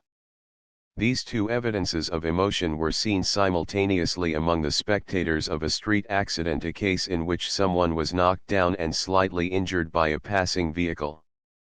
The persons who generated these two thought forms were both animated by affectionate interest in the victim and deep compassion for his suffering, and so their thought forms exhibited exactly the same colors, although the outlines are absolutely unlike. The one over whom floats that vague sphere of cloud is thinking, "Poor fellow, how sad," while he who gives birth to that sharply defined disk is already rushing forward to see in what way he can be of assistance. The one is a dreamer, though of acute sensibilities, the other is a man of action. Fig 33. At a street accident at a funeral in Fig 34 we have an exceedingly striking example of the advantage of knowledge, of the fundamental change produced in the man's attitude of mind by a clear understanding of the great laws of nature under which we live. Utterly different as they are in every respect of color and form and meaning, these two thought forms were seen simultaneously, and they represent two points of view with regard to the same occurrence. They were observed at a funeral, and they exhibit the feelings evoked in the minds of two of the mourners by the contemplation of death. The thinkers stood in the same relation to the dead man, but while one of them was still steeped in the dense ignorance with regard to superphysical life which is so painfully common in the present day, the other had the inestimable advantage of the light of theosophy. In the thought of the former we see expressed nothing but profound depression, fear, and selfishness. The fact that death has approached so near has evidently evoked in the mind of the mourner the thought that it may one day come to him also, and the anticipation of this is very terrible to him, but since he does not know what it is that he fears, the clouds in which his feeling is manifested are appropriately vague. His only definite sensations are despair and the sense of his personal loss, and these declare themselves in regular bands of brown-gray and leaden-gray, while the very curious downward protrusion, which actually descends into the grave and enfolds the coffin, is an expression of strong selfish desire to draw the dead man back into physical life. Fig 34. At a funeral it is refreshing to turn from this gloomy picture to the wonderfully different effect produced by the very same circumstances upon the mind of the man who comprehends the facts of the case. It will be observed that the two have no single emotion in common. In the former case all was despondency and horror, while in this case we find none but the highest and most beautiful sentiments. At the base of the thought form we find a full expression of deep sympathy, the lighter green indicating appreciation of the suffering of the mourners and condolence with them, while the band of deeper green shows the attitude of the thinker towards the dead man himself. The deep rose color exhibits affection towards both the dead and the living, while the upper part of the cone and the stars which rise from it testify to the feeling aroused within the thinker by the consideration of the subject of death, the blue expressing its devotional aspect, while the violet shows the thought of, and the power to respond to, a noble ideal, and the golden stars denote the spiritual aspirations which its contemplation calls forth. The band of clear yellow which is seen in the center of this thought form is very significant, as indicating that the man's whole attitude is based upon and prompted by his intellectual comprehension of the situation, and this is also shown by the regularity of the arrangement of the colors and the definiteness of the lines of demarcation between them. The comparison between the two illustrations shown in this plate is surely a very impressive testimony to the value of the knowledge given by the theosophical teaching. Undoubtedly this knowledge of the truth takes away all fear of death, and makes life easier to live because we understand its object and its end, and we realize that death is a perfectly natural incident in its course, a necessary step in our evolution. This ought to be universally known among Christian nations, but it is not, and therefore on this point, as on so many others, Theosophy has a gospel for the Western world. It has to announce that there is no gloomy impenetrable abyss beyond the grave, but instead of that a world of life and light which may be known to us as clearly and fully and accurately as this physical world in which we live now. We have created the gloom and the horror for ourselves, like children who frighten themselves with ghastly stories, and we have only to study the facts of the case, and all these artificial clouds will roll away at once. We have an evil heredity behind us in this matter, for we have inherited all kinds of funereal horrors from our forefathers, and so we are used to them, and we do not see the absurdity and the monstrosity of them. The ancients were in this respect wiser than we, for they did not associate all this phantasmagoria of gloom with the death of the body, partly perhaps because they had a much more rational method of disposing of the body, a method which was not only infinitely better for the dead man and more healthy for the living, but was also free from the gruesome suggestions connected with slow decay. They knew much more about death in those days, and because they knew more they mourned less. On meeting a friend, Fig 35 gives us an example of a good, clearly defined, and expressive thought form, with each color well marked off from the others. It represents the feeling of a man upon meeting a friend from whom he has been long separated. The convex surface of the crescent is nearest to the thinker, and its two arms stretch out towards the approaching friend as if to embrace him. The rose color naturally betokens the affection felt, the light green shows the depth of the sympathy which exists, and the clear yellow is a sign of the intellectual pleasure with which the creator of the thought anticipates the revival of delightful reminiscences of days long gone by. Fig 35. On meeting a friend, the appreciation of a picture. In Fig 36 we have a somewhat complex thought form representing the delighted appreciation of a beautiful picture upon a religious subject. The strong pure yellow marks the beholder's enthusiastic recognition of the technical skill of the artist, while all the other colors are expressions of the various emotions evoked within him by the examination of so glorious a work of art. Green shows his sympathy with the central figure in the picture. Deep devotion appears not only in the broad band of blue, but also in the outline of the entire figure, while the violet tells us that the picture has raised the man's thought to the contemplation of a lofty ideal, and has made him, at least for the time, capable of responding to it. We have here the first specimen of an interesting class of thought forms of which we shall find abundant examples later, that in which light of one color shines out through a network of lines of some quite different hue. It will be noted that in this case from the mass of violet there rise many wavy lines which flow like rivulets over a golden plain, and this makes it clear that the loftiest aspiration is by no means vague, but is thoroughly supported by an intellectual grasp of the situation and a clear comprehension of the method by which it can be put into effect. Fig 36. The appreciation of a picture form seen in those meditating sympathy and love for all. Hitherto we have been dealing chiefly with forms which are the expression of emotion, or of such thought as is aroused within the mind by external circumstances. We have now to consider some of those caused by thoughts which arise from within, forms generated during meditation, each being the effect produced by a conscious effort on the part of the thinker to form a certain conception, or to put himself into a certain attitude. Naturally such thoughts are definite, for the man who trains himself in this way learns how to think with clearness and precision, and the development of his power in this direction shows itself in the beauty and regularity of the shapes produced. In this case we have the result of an endeavor on the part of the thinker to put himself into an attitude of sympathy and love towards all mankind, and thus we have a series of graceful lines of the luminous green of sympathy with the strong roseate glow of affection shining out between them. Fig 37. The lines are still sufficiently broad and wide apart to be easily drawn, but in some of the higher examples of thought forms of this type the lines are so fine and so close that no human hand can represent them as they really are. The outline of this thought form is that of a leaf, yet its shape and the curve of its lines are more suggestive of a certain kind of shell, so that this is another example of the approximation to form seen in physical nature which we noted in commenting upon Fig 16. Fig 37. Sympathy and love for all and aspiration to enfold all. In Fig 38 we have a far more developed example of the same type.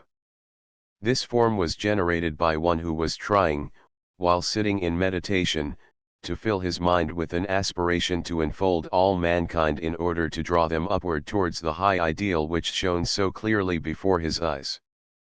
Therefore it is that the form which he produces seems to rush out from him, to curve round upon itself, and to return to its base. Therefore it is that the marvelously fine lines are drawn in lovely luminous violet, and that from within the form there shines out a glorious golden light which it is unfortunately quite impossible to reproduce. For the truth is that all these apparently intricate lines are in reality only one line circling round the form again and again with unwearied patience and wonderful accuracy. It is scarcely possible that any human hand could make such a drawing as this on this scale, and in any case the effect of its colors could not be shown, for it will be seen by experiment that if an attempt be made to draw fine violet lines close together upon a yellow background a gray effect at once appears, and all likeness to the original is destroyed. But what cannot be done by hand may sometimes be achieved by the superior accuracy and delicacy of a machine, and it is in this way that the drawing was made from which our illustration is reproduced with some attempt to represent the color effect as well as the wonderful delicacy of the lines and curves. Fig 38. An aspiration to enfold all in the 6 directions. The form represented in Fig 39 is the result of another endeavor to extend love and sympathy in all directions, an effort almost precisely similar to that which gave birth to Fig 37, though the effect seems so different. The reasons for this variety and for the curious shape taken in this case constitute a very interesting illustration of the way in which thought forms grow. It will be seen that in this instance the thinker displays considerable devotional feeling, and has also made an intellectual effort to grasp the conditions necessary for the realization of his wishes, and the blue and yellow colors remain as evidence of this. Originally this thought form was circular, and the dominant idea evidently was that the green of sympathy should be upon the outside, facing in all directions, as it were, and that love should lie at the center and heart of the thought and direct its outgoing energies. But the maker of this thought form had been reading Hindu books, and his modes of thought had been greatly influenced by them. Students of Oriental literature will be aware that the Hindu speaks, not of 4 directions, north, east, south, and west, as we do, but always of 6, since he very sensibly includes the zenith and the nadir. Our friend was imbued from his reading with the idea that he should pour forth his love and sympathy in the 6 directions, but since he did not accurately understand what the 6 directions are, he directed his stream of affection towards 6 equidistant points in his circle. The outrushing streams altered the shape of the outlying lines which he had already built up, and so instead of having a circle as a section of his thought form, we have this curious hexagon with its inward curving sides. We see thus how faithfully every thought form records the exact process of its upbuilding, registering ineffaceably even the errors of its construction. Fig 39. In the 6 directions an intellectual conception of cosmic order. In Fig 40 we have the effect of an attempt to attain an intellectual conception of cosmic order. The thinker was obviously a theosophist, and it will be seen that when he endeavors to think of the action of spirit upon matter he instinctively follows the same line of symbolism as that depicted in the well-known seal of the Society. Here we have an upward-pointing triangle, signifying the threefold aspect of the spirit, interlaced with the downward-pointing triangle, which indicates matter with its 3 inherent qualities. Usually we represent the upward triangle in white or gold, and the downward pointing one in some darker hue such as blue or black, but it is noteworthy that in this case the thinker is so entirely occupied with the intellectual endeavor, that no color but yellow is exhibited within the form. There is no room as yet for emotions of devotion, of wonder, or of admiration. The idea which he wishes to realize fills his mind entirely, to the exclusion of all else. Still the definiteness of the outline as it stands out against its background of rays shows that he has achieved a high measure of success. Fig 40. An intellectual conception of cosmic order, the logos as manifested in man. We are now coming to a series of thoughts which are among the very highest the human mind can form, when in meditation upon the divine source of its being. When the man in reverent contemplation tries to raise his thought towards the logos of our solar system, he naturally makes no attempt to image to himself that august being, nor does he think of him as in any way possessing such form as we can comprehend. Nevertheless, such thoughts build forms for themselves in the matter of the mental plane, and it will be of interest for us to examine those forms. In our illustration in Fig 41 we have a thought of the logos as manifested in man, with the devotional aspiration that he may thus be manifested through the thinker. It is this devotional feeling which gives the pale blue tinge to the five-pointed star, and its shape is significant, since it has been employed for many ages as a symbol of God manifest in man. The thinker may perhaps have been a Freemason, and his knowledge of the symbolism employed by that body may have had its share in the shaping of the star. It will be seen that the star is surrounded by bright yellow rays shining out amidst a cloud of glory, which denotes not only the reverential understanding of the surpassing glory of the deity, but also a distinct intellectual effort in addition to the outpouring of devotion. Fig 41. The logos as manifested in man. The logos pervading all our next three figures are devoted to the effort to represent a thought of a very high type, an endeavor to think of the logos as pervading all nature. Here again, as in Fig 38, it is impossible to give a full reproduction, and we must call upon our readers for an effort of the imagination which shall to some extent supplement the deficiencies of the arts of drawing and printing. The golden ball depicted in Fig 42 must be thought of as inside the other ball of delicate lines, blue in color, which is drawn in Fig 44. Any effort to place the colors in such intimate juxtaposition on the physical plane results simply in producing a green blur, so that the whole character of the thought form is lost. It is only by means of the machine before mentioned that it is at all possible to represent the grace and the delicacy of the lines.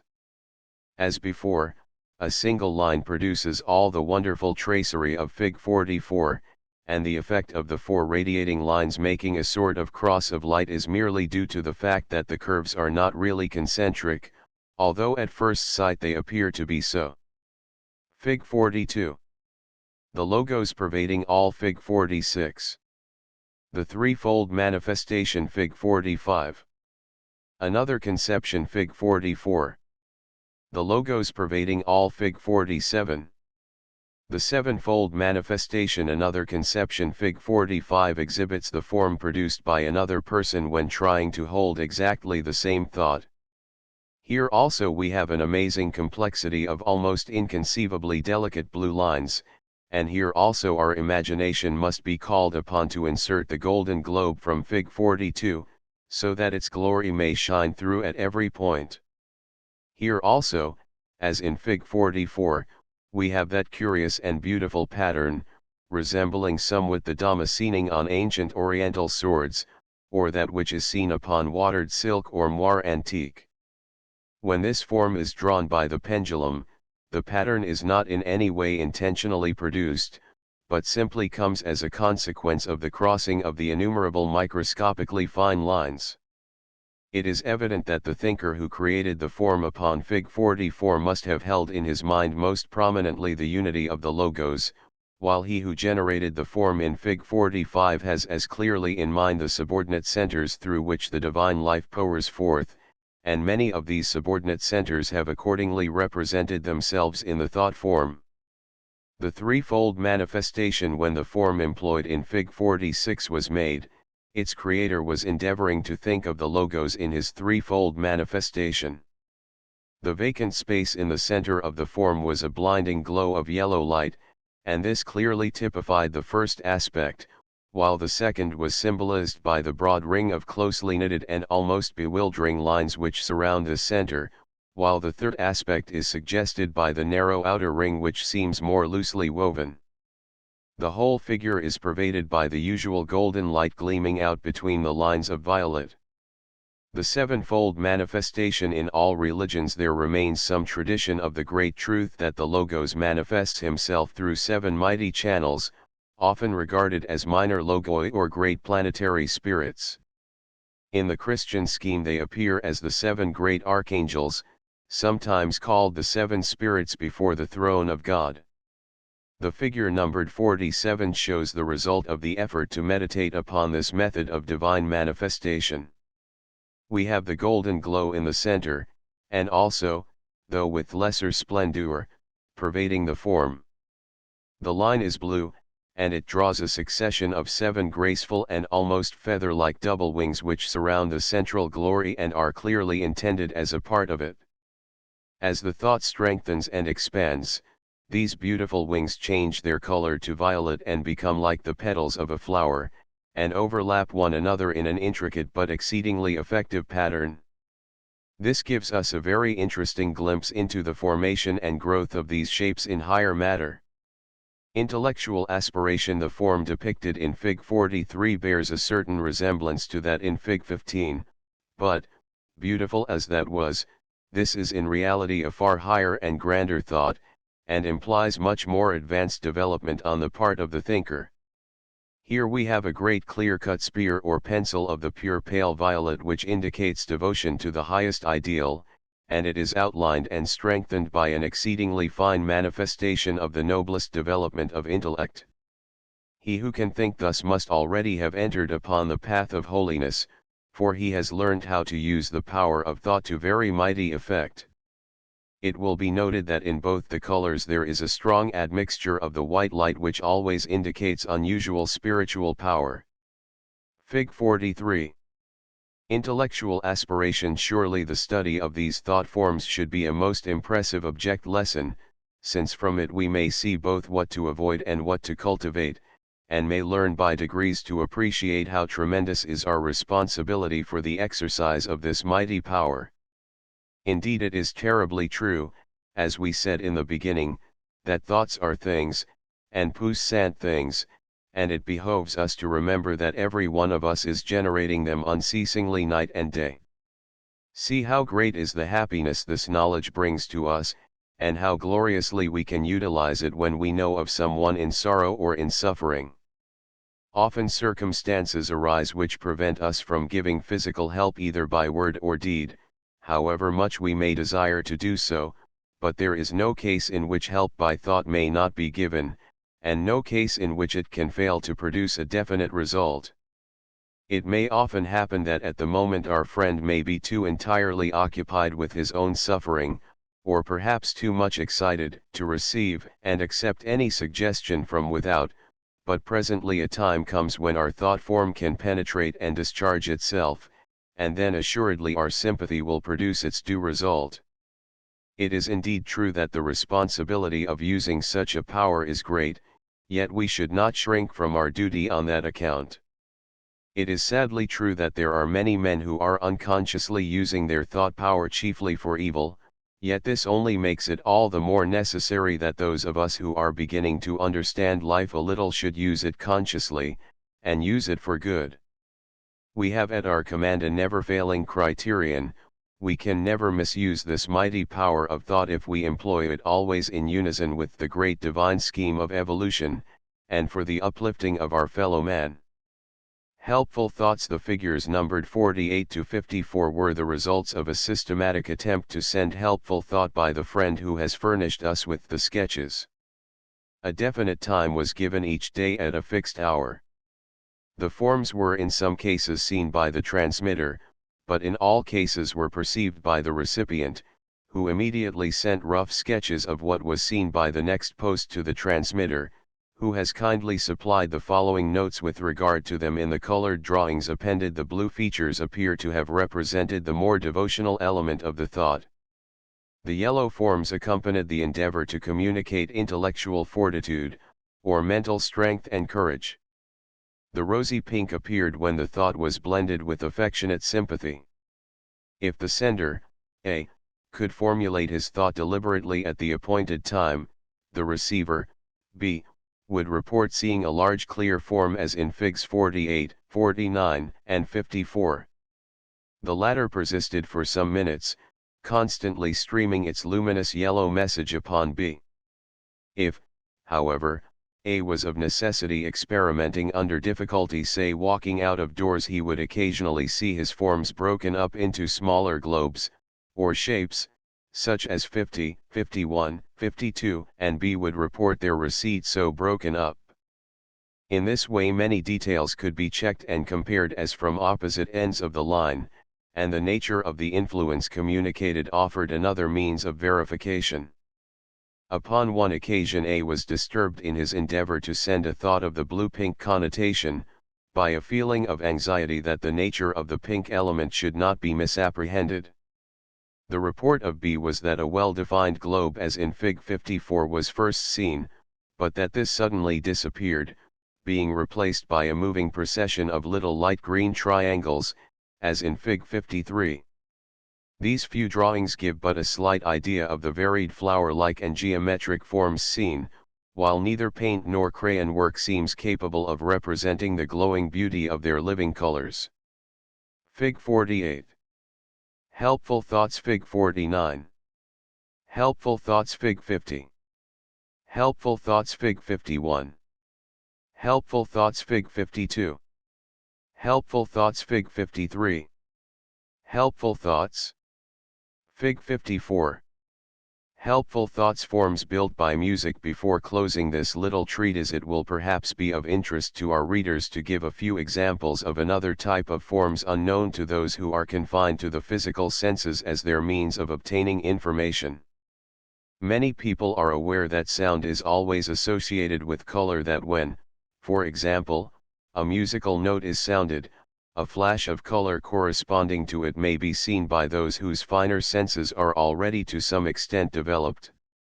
It seems not to be so generally known that sound produces form as well as color, and that every piece of music leaves behind it an impression of this nature, which persists for some considerable time, and is clearly visible and intelligible to those who have eyes to see.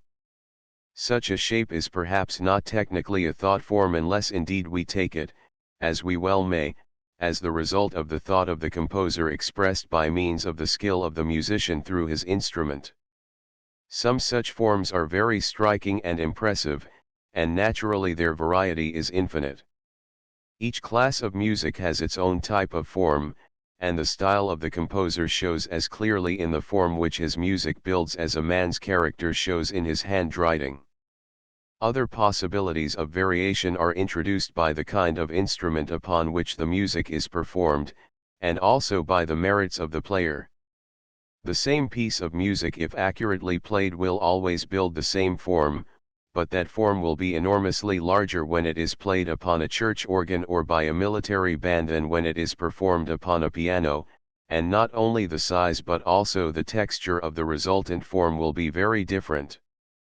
There will also be a similar difference in texture between the result of a piece of music played upon a violin and the same piece executed upon the flute. Again, the excellence of the performance has its effect, and there is a wonderful difference between the radiant beauty of the form produced by the work of a true artist, perfect alike in expression and execution, and the comparatively dull and undistinguished looking one which represents the effort of the wooden and mechanical player. Anything like inaccuracy in rendering naturally leaves a corresponding defect in the form, so that the exact character of the performance shows itself just as clearly to the clairvoyant spectator as it does to the auditor. It is obvious that, if time and capacity permitted, hundreds of volumes might be filled with drawings of the forms built by different pieces of music under different conditions, so that the most that can be done within any reasonable compass is to give a few examples of the leading types. It has been decided for the purposes of this book to limit these to three, to take types of music presenting readily recognizable contrasts, and for the sake of simplicity in comparison to present them all as they appeared when played upon the same instrument, a very fine church organ. In each of our plates the church shows as well as the thought form which towers far into the air above it, and it should be remembered that though the drawings are on very different scales, the church is the same in all three cases, and consequently the relative size of the sound form can easily be calculated. The actual height of the tower of the church is just under 100 feet, so it will be seen that the sound form produced by a powerful organ is enormous in size. Such forms remain as coherent erections for some considerable time, an hour or two at least, and during all that time they are radiating forth their characteristic vibrations in every direction, just as our thought forms do, and if the music be good, the effect of those vibrations cannot but be uplifting to every man upon whose vehicles they play. Thus the community owes a very real debt of gratitude to the musician who pours forth such helpful influences, for he may affect for good hundreds whom he never saw and will never know upon the physical plane. Mendelssohn, the first of such forms, a comparatively small and simple one, is drawn for us in Plate M. It will be seen that we have here a shape roughly representing that of a balloon, having a scalloped outline consisting of a double violet line. Within that there is an arrangement of variously colored lines moving almost parallel with this outline, and then another somewhat similar arrangement which seems to cross and interpenetrate the first. Both of these sets of lines evidently start from the organ within the church, and consequently pass upward through its roof in their course, physical matter being clearly no obstacle to their formation. In the hollow center of the form float a number of small crescents arranged apparently in four vertical lines. Plate M, music of Mendelssohn. Let us endeavor now to give some clue to the meaning of all this, which may well seem so bewildering to the novice, and to explain in some measure how it comes into existence. It must be recollected that this is a melody of simple character played once through, and that consequently we can analyze the form in a way that would be quite impossible with a larger and more complicated specimen. Yet even in this case we cannot give all the details, as will presently be seen. Disregarding for the moment the scalloped border, we have next within it an arrangement of four lines of different colors running in the same direction, the outermost being blue and the others crimson, yellow, and green respectively. These lines are exceedingly irregular and crooked, in fact, they each consist of a number of short lines at various levels joined together perpendicularly. It seems that each of these short lines represents a note of music, and that the irregularity of their arrangement indicates the succession of these notes, so that each of these crooked lines signifies the movement of one of the parts of the melody, the four moving approximately together denoting the treble, alto, tenor and bass respectively, though they do not necessarily appear in that order in this astral form. Here it is necessary to interpolate a still further explanation. Even with a melody so comparatively simple as this, there are tints and shades far too finely modulated to be reproduced on any scale at all within our reach, therefore it must be said that each of the short lines expressing a note has a color of its own, so that although as a whole that outer line gives an impression of blueness, and the one next within it of carmine, each yet varies in every inch of its length, so that what is shown is not a correct reproduction of every tint, but only the general impression. The two sets of four lines which seem to cross one another are caused by two sections of the melody. The scalloped edging surrounding the whole is the result of various flourishes and arpeggios, and the floating crescents in the center represent isolated or staccato chords. Naturally the arpeggios are not wholly violet, for each loop has a different hue, but on the whole they approach more nearly to that color than to any other. The height of this form above the tower of the church is probably a little over 100 feet, but since it also extends downwards through the roof of the church, its total perpendicular diameter may well be about 150 feet. It is produced by one of Mendelssohn's Lieder-ohne Wort, and is characteristic of the delicate filigree work which so often appears as the result of his compositions. The whole form is seen projected against a coruscating background of many colors, which is in reality a cloud surrounding it upon every side, caused by the vibrations which are pouring out from it in all directions. Gounod. In Plate G we have an entirely different piece, a ringing chorus by Gounod. Since the church in the illustration is the same, it is easy to calculate that in this case the highest point of the form must rise fully 600 feet above the tower, though the perpendicular diameter of the form is somewhat less than that, for the organist has evidently finished some minutes ago, and the perfected shape floats high in the air, clearly defined and roughly spherical, though rather an oblate spheroid. This spheroid is hollow, as are all such forms, for it is slowly increasing in size, gradually radiating outward from its center, but growing proportionately less vivid and more ethereal in appearance as it does so, until at last it loses coherence and fades away much as a wreath of smoke might do. The golden glory surrounding and interpenetrating it indicates as before the radiation of its vibrations, which in this case show the dominant yellow in much greater proportion than did Mendelssohn's gentler music. Plate G music of Gounod. The coloring here is far more brilliant and massive than in Plate M, for this music is not so much a thread of murmurous melody as a splendid succession of crashing chords. The artist has sought to give the effect of the chords rather than that of the separate notes, the latter being scarcely possible on a scale so small as this. It is therefore more difficult here to follow the development of the form, for in this much longer piece the lines have crossed and intermingled, until we have little but the gorgeous general effect which the composer must have intended us to feel and to see, if we were able to see. Nevertheless, it is possible to discern something of the process which builds the form, and the easiest point at which to commence is the lowest on the left hand as one examines the plate. The large violet protrusion there is evidently the opening chord of a phrase, and if we follow the outer line of the form upward and round the circumference we may obtain some idea of the character of that phrase. A close inspection will reveal two other lines further in which run roughly parallel to this outer one, and show similar successions of color on a smaller scale, and these may well indicate a softer repetition of the same phrase.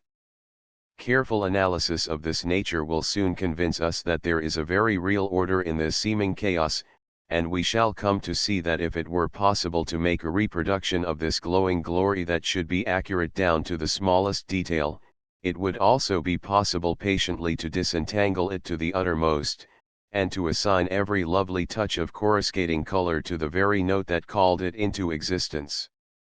It must not be forgotten that very far less detail is given in this illustration than in Plate M.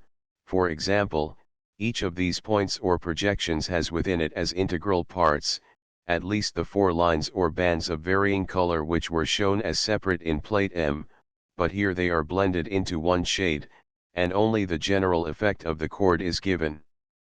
In M we combined horizontally, and tried to show, the characteristics of a number of successive notes blended into one, but to keep distinct the effect of the 4 simultaneous parts by using a differently colored line for each. In G we attempt exactly the reverse, for we combine vertically, and blend, not the successive notes of one part, but the chords, each probably containing 6 or 8 notes. The true appearance combines these two effects with an inexpressible wealth of detail. Wagner. No one who has devoted any study to these musical forms would hesitate in ascribing the marvelous mountain range depicted in Plate W to the genius of Richard Wagner, for no other composer has yet built sound edifices with such power and decision. In this case we have a vast bell-shaped erection, fully 900 feet in height, and but little less in diameter at the bottom, floating in the air above the church out of which it has arisen. It is hollow, like Gounod's form, but, unlike that, it is open at the bottom. The resemblance to the successively retreating ramparts of a mountain is almost perfect, and it is heightened by the billowy masses of cloud which roll between the crags and give the effect of perspective. No attempt has been made in this drawing to show the effect of single notes or single chords. Each range of mimic rocks represents in size, shape, and color only the general effect of one of the sections of the piece of music as seen from a distance. But it must be understood that in reality both this and the form given in Plate G are as full of minute details as that depicted in Plate M, and that all these magnificent masses of color are built up of many comparatively small bands which would not be separately visible upon the scale on which this is drawn. The broad result is that each mountain peak has its own brilliant hue, just as it is seen in the illustration, a splendid splash of vivid color, glowing with the glory of its own living light, spreading its resplendent radiance over all the country round. Yet in each of these masses of color other colors are constantly flickering, as they do over the surface of molten metal, so that the coruscations and scintillations of these wondrous astral edifices are far beyond the power of any physical words to describe. Plate W music of Wagner. A striking feature in this form is the radical difference between the two types of music which occur in it, one producing the angular rocky masses, and the other the rounded billowy clouds which lie between them. Other motifs are shown by the broad bands of blue and rose and green which appear at the base of the bell, and the meandering lines of white and yellow which quiver across them are probably produced by a rippling arpeggio accompaniment. In these three plates only the form created directly by the sound vibrations has been drawn, though as seen by the clairvoyant it is usually surrounded by many other minor forms, the result of the personal feelings of the performer or of the emotions aroused among the audience by the music. To recapitulate briefly, in Plate M we have a small and comparatively simple form portrayed in considerable detail, something of the effect of each note being given. In Plate G we have a more elaborate form of very different character delineated with less detail, since no attempt is made to render the separate notes, but only to show how each chord expresses itself in form and color. In Plate W we have a still greater and richer form, in the depiction of which all detail is avoided, in order that the full effect of the piece as a whole may be approximately given. Naturally every sound makes its impression upon astral and mental matter, not only those ordered successions of sounds which we call music. Some day, perhaps, the forms built by those other less euphonious sounds may be pictured for us, though they are beyond the scope of this treatise.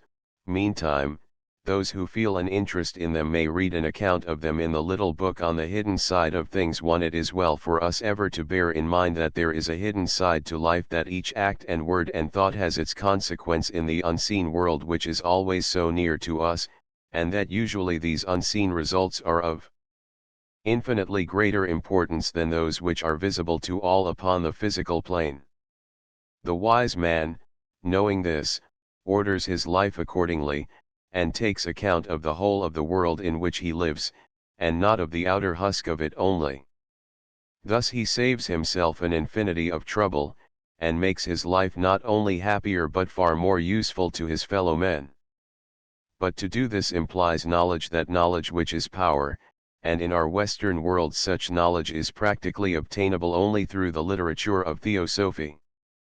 To exist is not enough, we desire to live intelligently.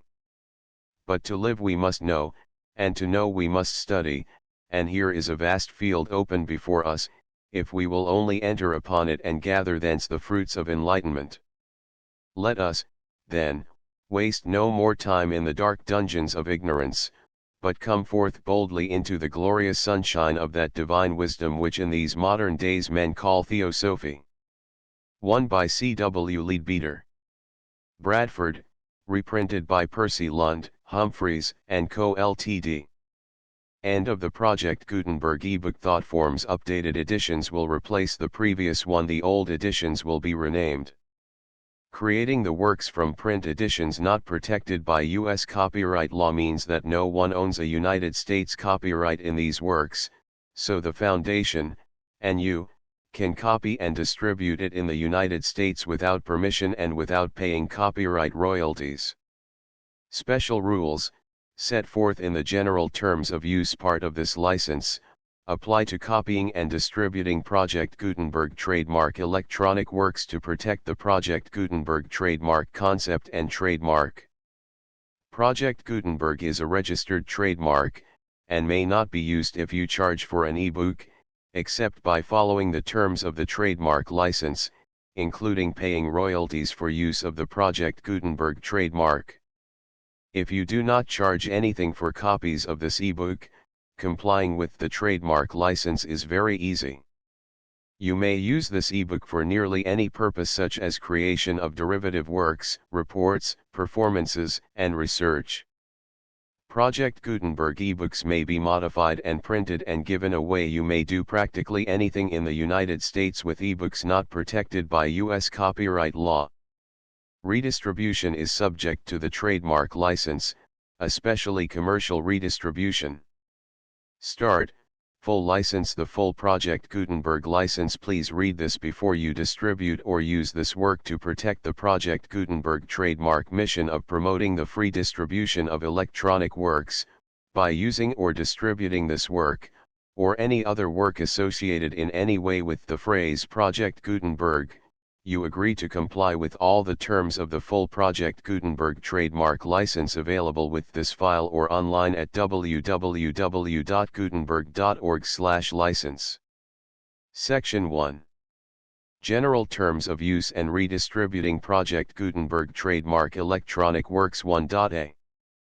By reading or using any part of this Project Gutenberg trademark electronic work, you indicate that you have read, understand, agree to and accept all the terms of this license and intellectual property, trademark/copyright, agreement. If you do not agree to abide by all the terms of this agreement, you must cease using and return or destroy all copies of Project Gutenberg trademark electronic works in your possession.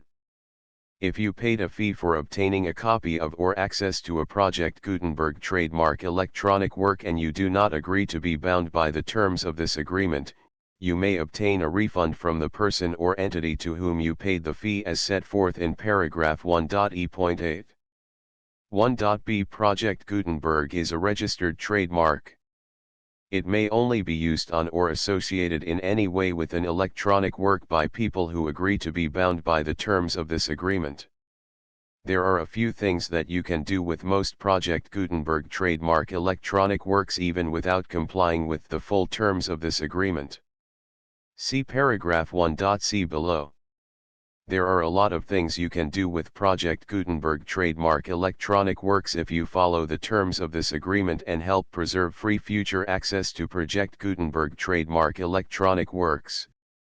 See paragraph 1.e below. 1.c. The Project Gutenberg Literary Archive Foundation, the Foundation or PGLOF, owns a compilation copyright in the collection of Project Gutenberg trademark electronic works. Nearly all the individual works in the collection are in the public domain in the United States. If an individual work is unprotected by copyright law in the United States and you are located in the United States, we do not claim a right to prevent you from copying, distributing, performing, displaying, or creating derivative works based on the work as long as all references to Project Gutenberg are removed. Of course, we hope that you will support the Project Gutenberg trademark mission of promoting free access to electronic works by freely sharing Project Gutenberg trademark works in compliance with the terms of this agreement for keeping the Project Gutenberg trademark name associated with the work. You can easily comply with the terms of this agreement by keeping this work in the same format with its attached full Project Gutenberg trademark license when you share it without charge with others. 1.d. The copyright laws of the place where you are located also govern what you can do with this work. Copyright laws in most countries are in a constant state of change. If you are outside the United States, check the laws of your country in addition to the terms of this agreement before downloading, copying, displaying, performing, distributing or creating derivative works based on this work or any other Project Gutenberg trademark work. The Foundation makes no representations concerning the copyright status of any work in any country other than the United States. 1.e Unless you have removed all references to Project Gutenberg, 1.e.1. The following sentence, with active links to, or other immediate access to, the full Project Gutenberg trademark license must appear prominently whenever any copy of a Project Gutenberg trademark work, any work on which the phrase Project Gutenberg appears, or with which the phrase Project Gutenberg is associated, is accessed, displayed, performed, viewed, copied or distributed. This ebook is for the use of anyone anywhere in the United States and most other parts of the world at no cost and with almost no restrictions whatsoever. You may copy it, give it away or reuse it under the terms of the Project Gutenberg license included with this ebook or online at www.gutenberg.org. If you are not located in the United States, you will have to check the laws of the country where you are located before using this ebook. 1.e.2. If an individual Project Gutenberg trademark electronic work is derived from texts not protected by U.S. copyright law, does not contain a notice indicating that it is posted with permission of the copyright holder, the work can be copied and distributed to anyone in the United States without paying any fees or charges.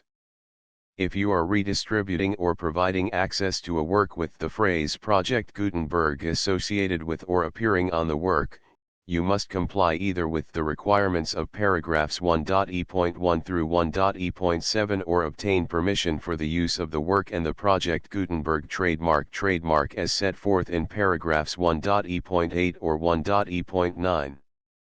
1.e.3.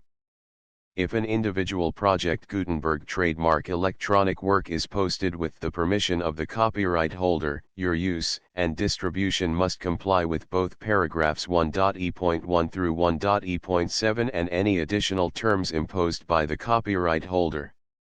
Additional terms will be linked to the Project Gutenberg trademark license for all works posted with the permission of the copyright holder found at the beginning of this work. 1.e.4. Do not unlink or detach or remove the full Project Gutenberg trademark license terms from this work, or any files containing a part of this work or any other work associated with Project Gutenberg trademark. 1.e.5. Do not copy, display, perform, distribute or redistribute this electronic work, or any part of this electronic work, without prominently displaying the sentence set forth in paragraph 1.e.1 with active links or immediate access to the full terms of the Project Gutenberg trademark license. 1.e.6. You may convert to and distribute this work in any binary, compressed, marked up, non-proprietary or proprietary form, including any word processing or hypertext form. However, if you provide access to or distribute copies of a Project Gutenberg trademark work in a format other than plain vanilla ASCII or other format used in the official version posted on the official Project Gutenberg trademark website, www.gutenberg.org, you must, at no additional cost, fee, or expense to the user, provide a copy, a means of exporting a copy, or a means of obtaining a copy upon request, of the work in its original plain vanilla ASCII or other form. Any alternate format must include the full Project Gutenberg trademark license as specified in paragraph 1.e.1. 1.e.7. Do not charge a fee for access to, viewing, displaying, performing, copying or distributing any Project Gutenberg trademark works unless you comply with paragraph 1.e.8 or 1.e.9. 1.e.8. You may charge a reasonable fee for copies of or providing access to or distributing Project Gutenberg trademark electronic works provided that, You pay a royalty fee of 20% of the gross profits you derive from the use of Project Gutenberg trademark works calculated using the method you already use to calculate your applicable taxes. The fee is owed to the owner of the Project Gutenberg trademark, but he has agreed to donate royalties under this paragraph to the Project Gutenberg Literary Archive Foundation. Royalty payments must be paid within 60 days following each date on which you prepare, or are legally required to prepare, your periodic tax returns. Royalty payments should be clearly marked as such and sent to the Project Gutenberg Literary Archive Foundation at the address specified in Section 4, Information about donations to the Project Gutenberg Literary Archive Foundation. You provide a full refund of any money paid by a user who notifies you in writing, or by email, within 30 days of receipt that he does not agree to the terms of the full Project Gutenberg trademark license. You must require such a user to return or destroy all copies of the works possessed in a physical medium and discontinue all use of and all access to other copies of Project Gutenberg trademark works. You provide, in accordance with paragraph 1.f.3, a full refund of any money paid for a work or a replacement copy, if a defect in the electronic work is discovered and reported to you within 90 days of receipt of the work.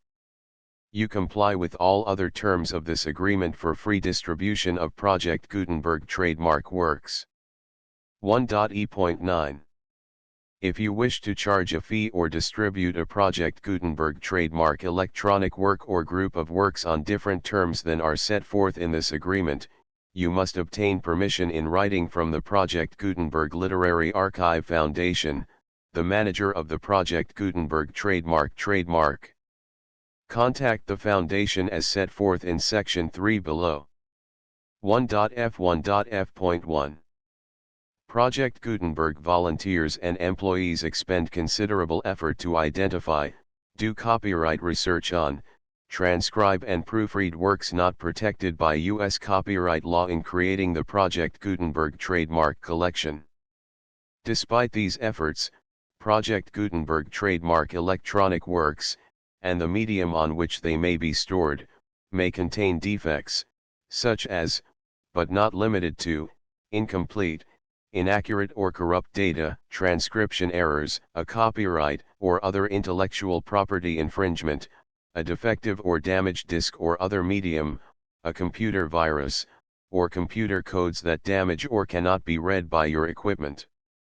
1.f.2 Limited warranty, disclaimer of damages, except for the right of replacement or refund described in paragraph 1.f.3, the Project Gutenberg Literary Archive Foundation, the owner of the Project Gutenberg trademark, and any other party distributing a Project Gutenberg trademark electronic work under this agreement, disclaim all liability to you for damages, costs, and expenses, including legal fees. You agree that you have no remedies for negligence, strict liability, breach of warranty or breach of contract except those provided in paragraph 1.f.3. You agree that the Foundation, the trademark owner, and any distributor under this agreement will not be liable to you for actual, direct, indirect, consequential, punitive, or incidental damages even if you give notice of the possibility of such damage. 1.f.3 Limited right of replacement or refund. If you discover a defect in this electronic work within 90 days of receiving it, you can receive a refund of the money, if any, you paid for it by sending a written explanation to the person you received the work from. If you received the work on a physical medium, you must return the medium with your written explanation. The person or entity that provided you with the defective work may elect to provide a replacement copy in lieu of a refund. If you received the work electronically, the person or entity providing it to you may choose to give you a second opportunity to receive the work electronically in lieu of a refund. If the second copy is also defective, you may demand a refund in writing without further opportunities to fix the problem. 1.f.4 except for the limited right of replacement or refund set forth in paragraph 1.f.3, this work is provided to you as is, with no other warranties of any kind, express or implied, including but not limited to warranties of merchantability or fitness for any purpose. 1.f.5. Some states do not allow disclaimers of certain implied warranties or the exclusion or limitation of certain types of damages. If any disclaimer or limitation set forth in this agreement violates the law of the state applicable to this agreement, the agreement shall be interpreted to make the maximum disclaimer or limitation permitted by the applicable state law. The invalidity or unenforceability of any provision of this agreement shall not void the remaining provisions. 1.f.6. Indemnity. You agree to indemnify and hold the foundation, the trademark owner, any agent or employee of the foundation, anyone providing copies of Project Gutenberg trademark electronic works in accordance with this agreement, and any volunteers associated with the production, promotion, and distribution of Project Gutenberg trademark electronic works, harmless from all liability, costs, and expenses, including legal fees, that arise directly or indirectly from any of the following which you do or cause to occur. A. Distribution of this or any Project Gutenberg trademark work. B. Alteration, modification, or additions or deletions to any Project Gutenberg trademark work, and C. Any defect you cause. Section 2. Information about the mission of Project Gutenberg trademark. Project Gutenberg trademark is synonymous with the free distribution of electronic works in formats readable by the widest variety of computers, including obsolete, old, middle-aged, and new computers. It exists because of the efforts of hundreds of volunteers and donations from people in all walks of life. Volunteers and financial support to provide volunteers with the assistance they need are critical to reaching Project Gutenberg trademark's goals and ensuring that the Project Gutenberg trademark collection will remain freely available for generations to come. In 2001, the Project Gutenberg Literary Archive Foundation was created to provide a secure and permanent future for Project Gutenberg trademark and future generations. To learn more about the Project Gutenberg Literary Archive Foundation and how your efforts and donations can help, see sections 3 and 4 and the Foundation information page at www.gutenberg.org. Section 3. Information about the Project Gutenberg Literary Archive Foundation. The Project Gutenberg Literary Archive Foundation is a non-profit 501(c)(3) educational corporation organized under the laws of the state of Mississippi and granted tax-exempt status by the Internal Revenue Service. The Foundation's IN or Federal Tax Identification Number is 64-6221541. Contributions to the Project Gutenberg Literary Archive Foundation are tax-deductible to the full extent permitted by U.S. federal laws and your state's laws. The Foundation's business office is located at 809 North 1500 West, Salt Lake City, Utah 841-16808-596-1887. Email contact links and up-to-date contact information can be found at the Foundation's website and official page at www.gutenberg.org/contact. Section 4. Information about donations to the Project Gutenberg Literary Archive Foundation. Project Gutenberg trademark depends upon and cannot survive without widespread public support and donations to carry out its mission of increasing the number of public domain and licensed works that can be freely distributed in machine-readable form accessible by the widest array of equipment, including outdated equipment. Many small donations, $1 to $5,000, are particularly important to maintaining tax-exempt status with the IRS. The Foundation is committed to complying with the laws regulating charities and charitable donations in all 50 states of the United States. Compliance requirements are not uniform and it takes a considerable effort, much paperwork, and many fees to meet and keep up with these requirements. We do not solicit donations in locations where we have not received written confirmation of compliance. To send donations or determine the status of compliance for any particular state, visit www.gutenberg.org/donate. While we cannot and do not solicit contributions from states where we have not met the solicitation requirements, we know of no prohibition against accepting unsolicited donations from donors in such states who approach us with offers to donate. International donations are gratefully accepted, but we cannot make any statements concerning tax treatment of donations received from outside the United States. U.S. laws alone swamp our small staff.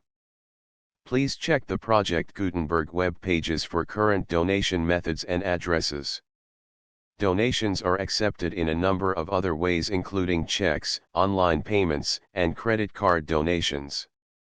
To donate, please visit www.gutenberg.org/donate. Section 5. General information about Project Gutenberg trademark electronic works. Professor Michael S. Hart was the originator of the Project Gutenberg trademark concept of a library of electronic works that could be freely shared with anyone. For 40 years, he produced and distributed Project Gutenberg trademark ebooks with only a loose network of volunteer support. Project Gutenberg trademark ebooks are often created from several printed editions, all of which are confirmed as not protected by copyright in the U.S. unless a copyright notice is included. Thus, we do not necessarily keep ebooks in compliance with any particular paper edition. Most people start at our website, which has the main PG search facility, www.gutenberg.org. This website includes information about Project Gutenberg trademark, including how to make donations to the Project Gutenberg Literary Archive Foundation, how to help produce our new ebooks, and how to subscribe to our email newsletter to hear about new ebooks.